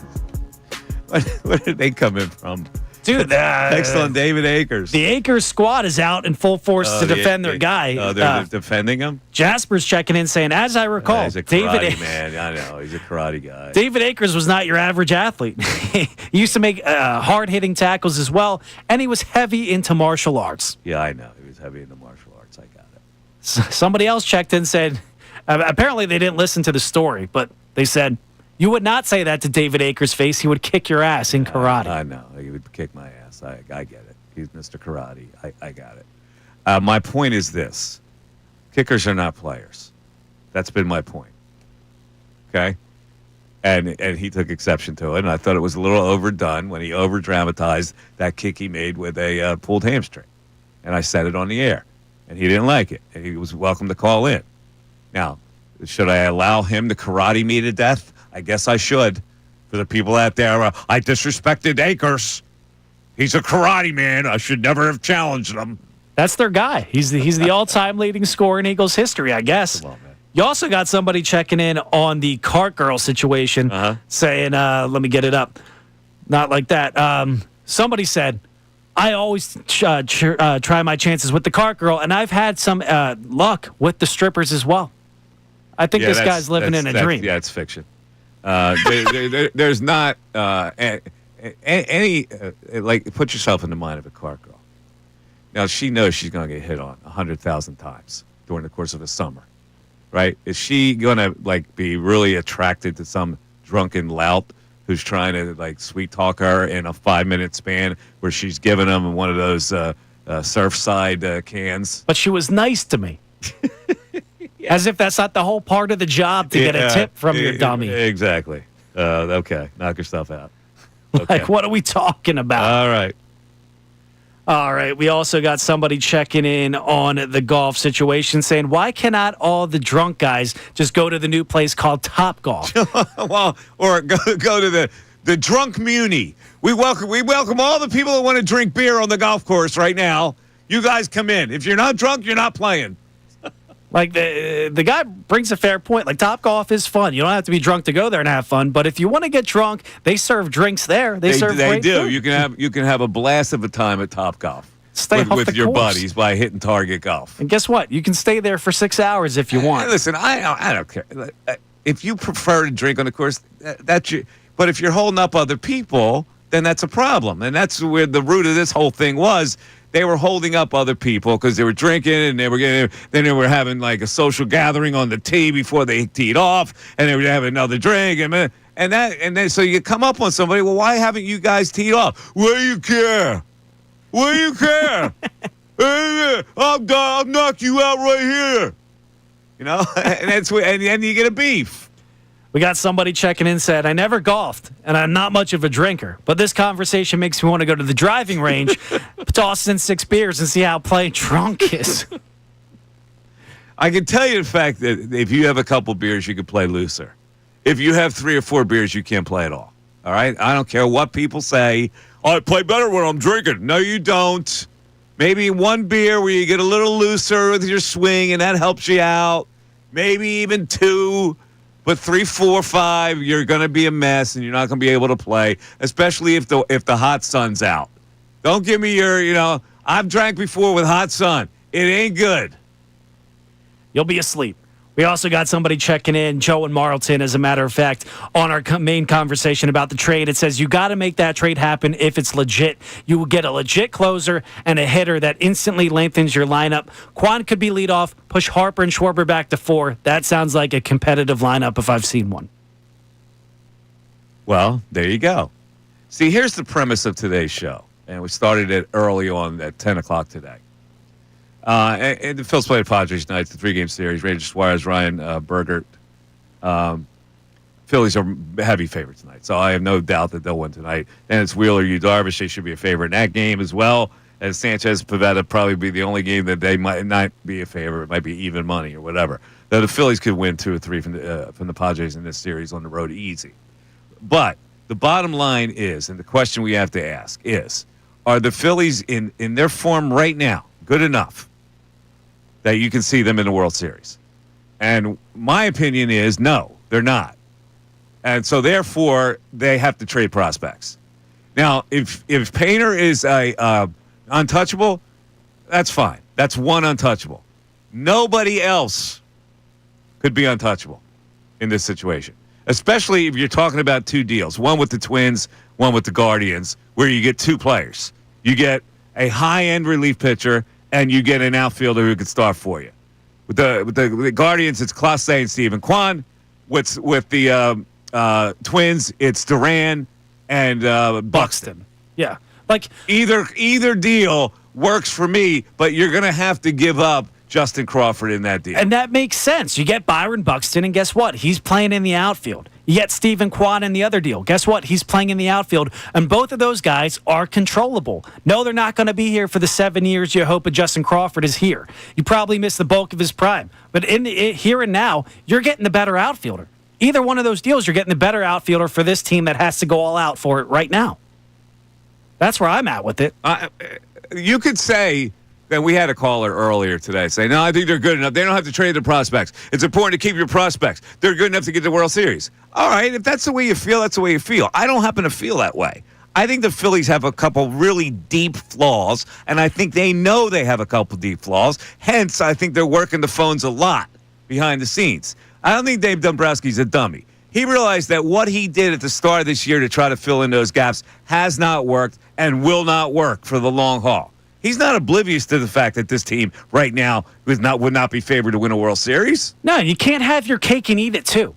Like you built this team to go all in right now for the next couple of years and the previous years as well. You have a Bryce Harper getting up there, early 30s. Trey Turner getting up there, early 30s. Kyle Schwarber, you hope he's going to re-sign here. Mm-hmm. You don't know. You owe it to those guys. You promise them something. You can't just hold on to prospects in your back pocket and hoping for a better tomorrow. When you have a legit shot to go out there and strengthen this team and get better for today and go out there and maybe win it, you get to a World Series and you give up a prospect. I'm happy with that. Yeah. All right, Brendan Gunn is producing today. Ray Dunn is out. And Brendan put it on his show sheet today. He seems to be a little peeved that the substitute pitcher for the All-Star team was David Peterson of the New York Mets and not Ranger Suarez. Now, there's a reason why that is. And Jason Stark explained it yesterday. Jason Stark was on with us 2 days ago on Wednesday and talked about how they select these all-star additions to the team besides the starting team, and why Trey Turner may not have gotten on it and why the two Phillies pitchers didn't get on it. Here was Jason talking about it on Wednesday. Let me explain how the system works. This isn't a snub by the league. It's not a snub by Dave Roberts, who is managing the team. It's not a snub because somebody hates the Phillies. It's about a system that is messed up, that should be fixed. Almost the entire pitching staff is chosen by the players. There's always going to be a couple of guys they have to jam onto the team, so every team has an all-star, which is another rule we could talk about. But the reason in particular that Christopher Sanchez and Ranger did not make the team is they were not in the top 5 starting pitchers in the players' vote. Then yesterday, they have to replace Yamamoto because he's pitching Sunday. The reason Andrew Abbott is the first injury replacement and not those two Phillies is he had more votes from the players than Sanchez or Ranger. All of this is logical to a point. Here's the flaw in the system. You know when the players voted? It wasn't last week. If they vote last week, you get the best and most deserving players on the team. No. Trey Turner let this slip. It was 3 weeks ago. So that's why those pitchers aren't on the team. It's why Trey is not on the team. It's why Juan Soto, who had an incredible June, was the player of the month, is not on the team because the players vote too early. Their votes rule. The system needs fixing. And just because I hate this, we do not need to have an all-star from a team that's 50 games under 500 before the break.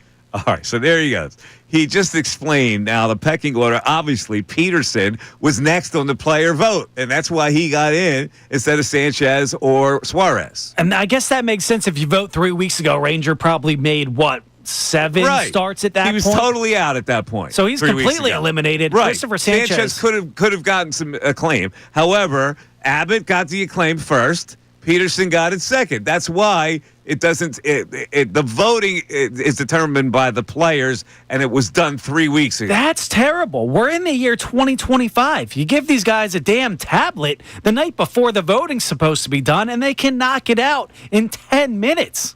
Like, why did they have to do it 3 weeks ago? I don't know. I don't want to stress them. I Like- guess. Yeah, because some guys don't have the time to do it when they're on a deadline. Like the Major League Baseball All-Star game, like it really is the best of the best. It's not the NFL where it's like Jimmy Joe from down the street who's on the team because nobody wants to go to it. The All-Star game still holds some weight in Major League of course Baseball. it does. So does this answer your question? Yeah, it's stupid. You were perturbed. Yeah, Neither guy got considered, but now you know the reason why. I know the reason why. I think I'm more annoyed. Like, why do you make them vote 3 weeks ago? Why? It's asinine. You don't get the best players in that way. Christopher Sanchez has the fourth best ERA in the National League. They have more time to think about it when you do it 3 weeks ago. If you rush somebody and say, "Oh, by the way, we got to have this right away," you're not going to vote. They're not going to vote. I got better things to do. But How if you about a get them week 3 ago? weeks ago, you give them a little more leeway. How about a week ago? Well, yeah, Bobby Schmurda. everything would seem to be a better solution. But I'm telling you, the players are cantankerous. They don't want to have to deal with something as you get close to a deadline. That's ridiculous. 3 weeks ago. I mean, I hear you. I'm not here to argue over Juan Soto or not, but he was the player of the month in June, and then he doesn't get to be on the team because he got off to that slow start. I get you. I hear you. It's asinine. All right. 610-632-0975. You want to join the show? We're coming down the home stretch of the Mike Missanelli Show right here on 97.5 The Fanatic.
1:40 in the Delaware Valley on Mike Missanelli Show, 97.5 The Fanatic.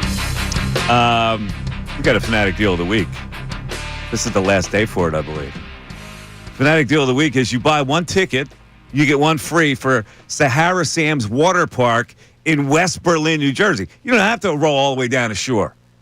One ticket, one free, Sahara Sam's Water Park in West Berlin, New Jersey. You can get this exclusive offer while supplies last at 975thefanatic.com/deals. Our 12 o'clock hour, by the way, I've neglected to tell you, it was brought to us by Service First HVAC, offering 0% financing for 48 months, rebates and tax credits up to $4,300 when purchasing a heating and cooling system. Learn more at servicefirsthvac.com. We got anything else going? Any other deals?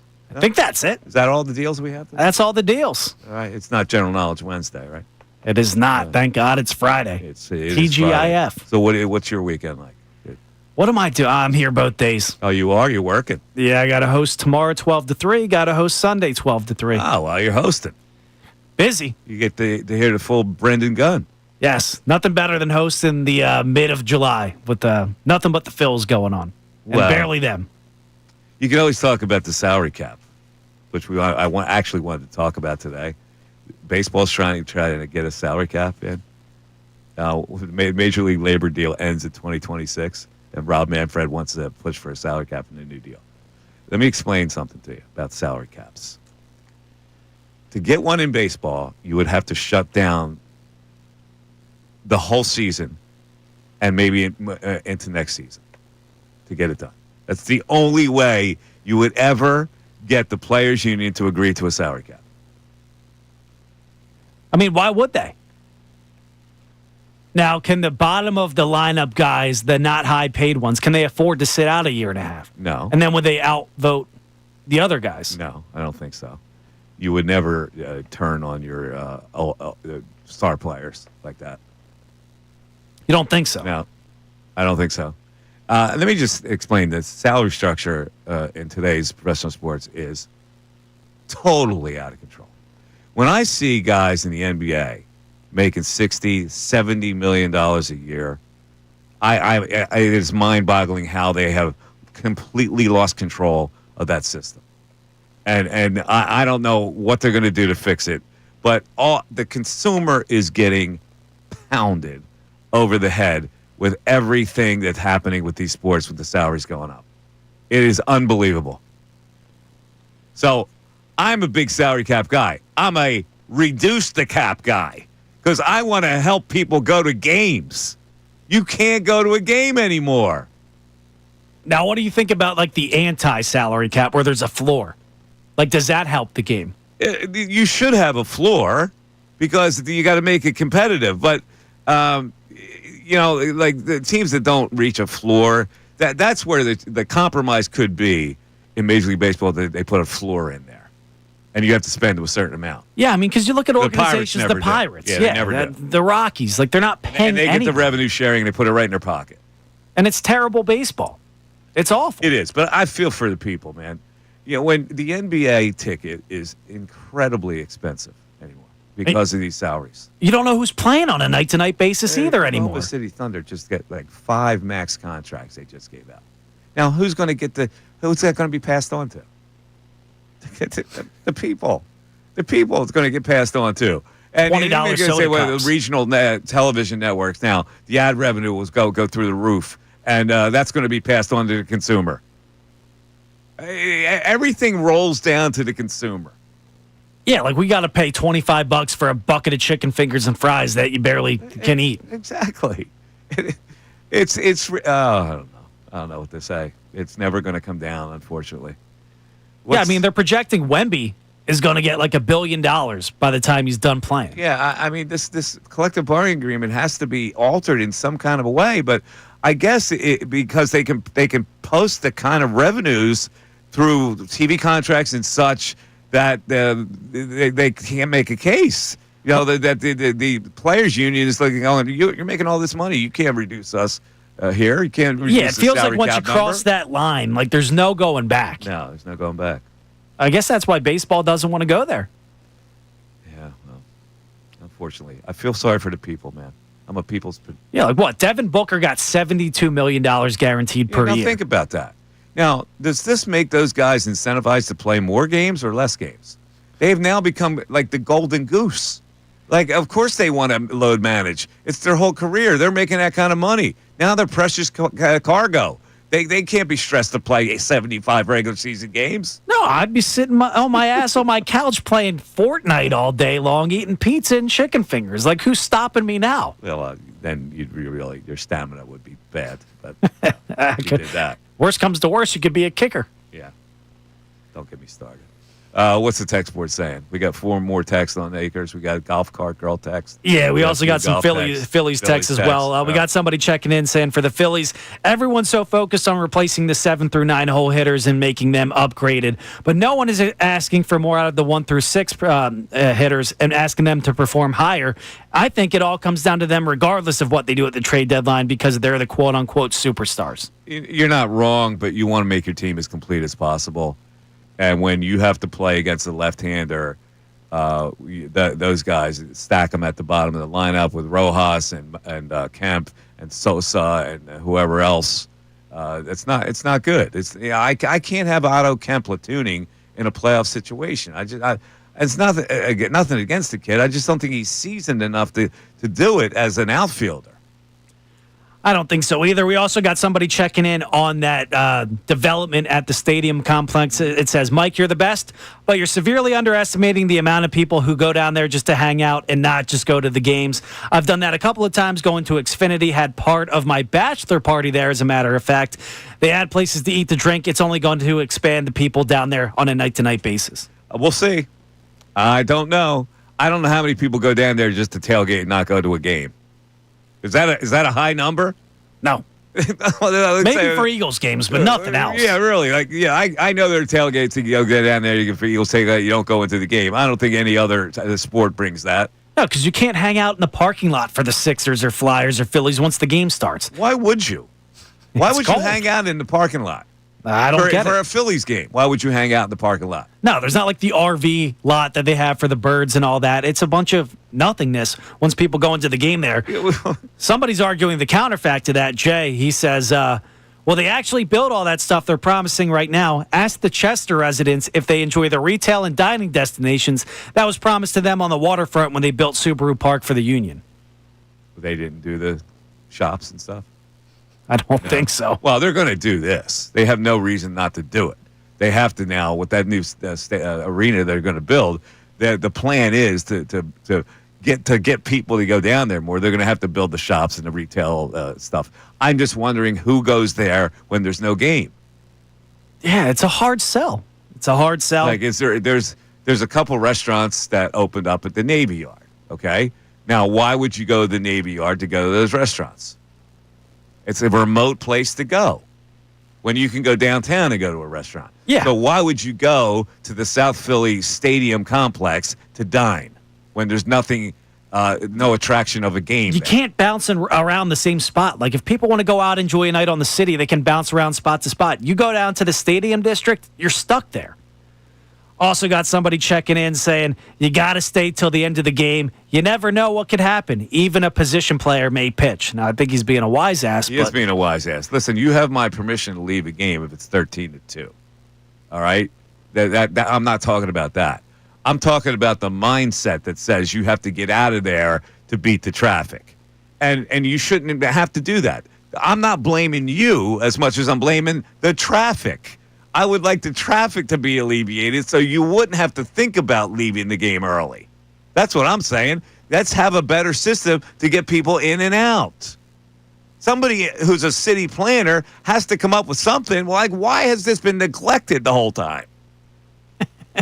We got AJ in Coatesville checking in saying those that are saying no to the Class A trade have either never seen the dude pitch or are simply looking at his stats this year, which aren't his best stats, but he's certainly not terrible. Over roughly his last 30 appearances, he's given up just 4 earned runs. Wow. That's pretty good. I love that guy. I do. Yeah, he was perfect last year before the postseason. He melted down in the postseason. But that was like his first real shot there. It was. So, I mean, people overlooking him for that, it's silly. Yeah, I love a guy who can get it 98, 100 at times. Love those guys. We also got somebody checking in saying dealing with the post-game traffic is part of the experience. No. You have to be baptized in it. You don't know what you have until it's gone. Seriously? That is the most annoying thing on earth is to try to get out of a stadium. That's not part of the experience. People want to get out of there. You can take a poll of 1 million people who have gone to sporting events, and they'll say the worst thing about it is trying to get home. It is. It's terrible. I've done it many times. I'm going, why is this taking so long to move an inch? It is the worst. We also got another texter checking in, first-time texter on this one, saying, I feel the same way you feel about drinking on the golf course as drinking at a stadium while watching a game. Do you want to take in the sport you just paid a couple $100s for if you bring a family, or do you want to get hammered? I don't have a problem with the stadium drinking. As long as you can get your way home without having to drunk drive. And if you want to enjoy several beers at the stadium, now, if that makes you be an idiot and yell at and boo and stuff like that, then that's you draw the line. But that's you're just sitting there. It's a social engagement. You sit there, you watch it. You have a hot dog, you have a beer, you have another beer, whatever floats your boat. I'm talking about being on a golf course where you actually have to use your limbs and your arms and stuff. And I tell you what those guys are also going to do. They're going to chunk up the course. Have you ever seen a drunk guy swing and not take a divot and then not fill the divot or make a mark on a green or whatever? Yeah, they're driving the cart like a clown past where you're supposed to. They have no courtesy for other people or the golf entity itself. It's awful. We also got somebody else checking in, not too happy with you, saying, Mike, I am a Sunday game plan season ticket holder for years. I always leave early. How dare you question my fandom? Well, I don't understand why you would leave early. Why go to the game then? If you're going to leave early, what's the part where you've seen enough? I don't know. A game goes on through 9 innings. It's timeless. So if you're only leaving to beat the traffic, then, okay, you hate traffic, which is why I go, okay, maybe I can get you to stay by alleviating the frickin' traffic. Did the mayor's office have somebody that can look into this? They should. You just solved the trash crisis. Now solve the stadium crisis. Can you call up your governor friend on that one, or is that over his head? Call my governor friend about it. He might be over his head. We have to have a convo with my man Josh. We got to get Juniata. it fixed.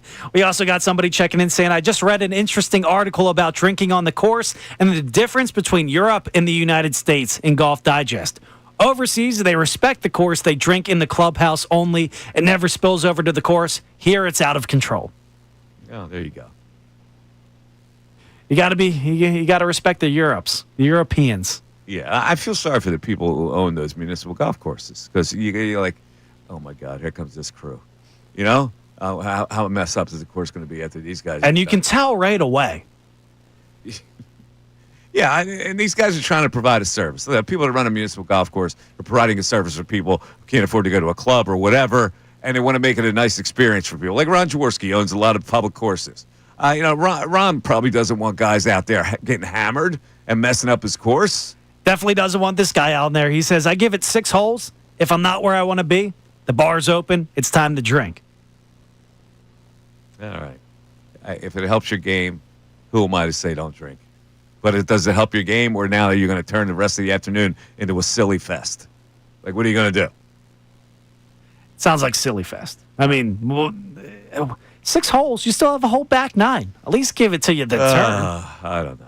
Give it to the turn. Listen, folks, thanks for very much for listening today. We really appreciate it. Whatever your weekend plans are, have fun, but be safe. If you're going to a golf course, instead of 6 beers, do 3 and see how that feels. And maybe you drive, you'll stay on the golf cart, and you'll stay on the cart path, and all that kind of stuff. Stay tuned because coming your way is Unfiltered, and they'll probably be talking about your Phillies and those trades and all that kind of thing. Have a great weekend, everybody. Be safe. We'll talk to you next week. Bye-bye.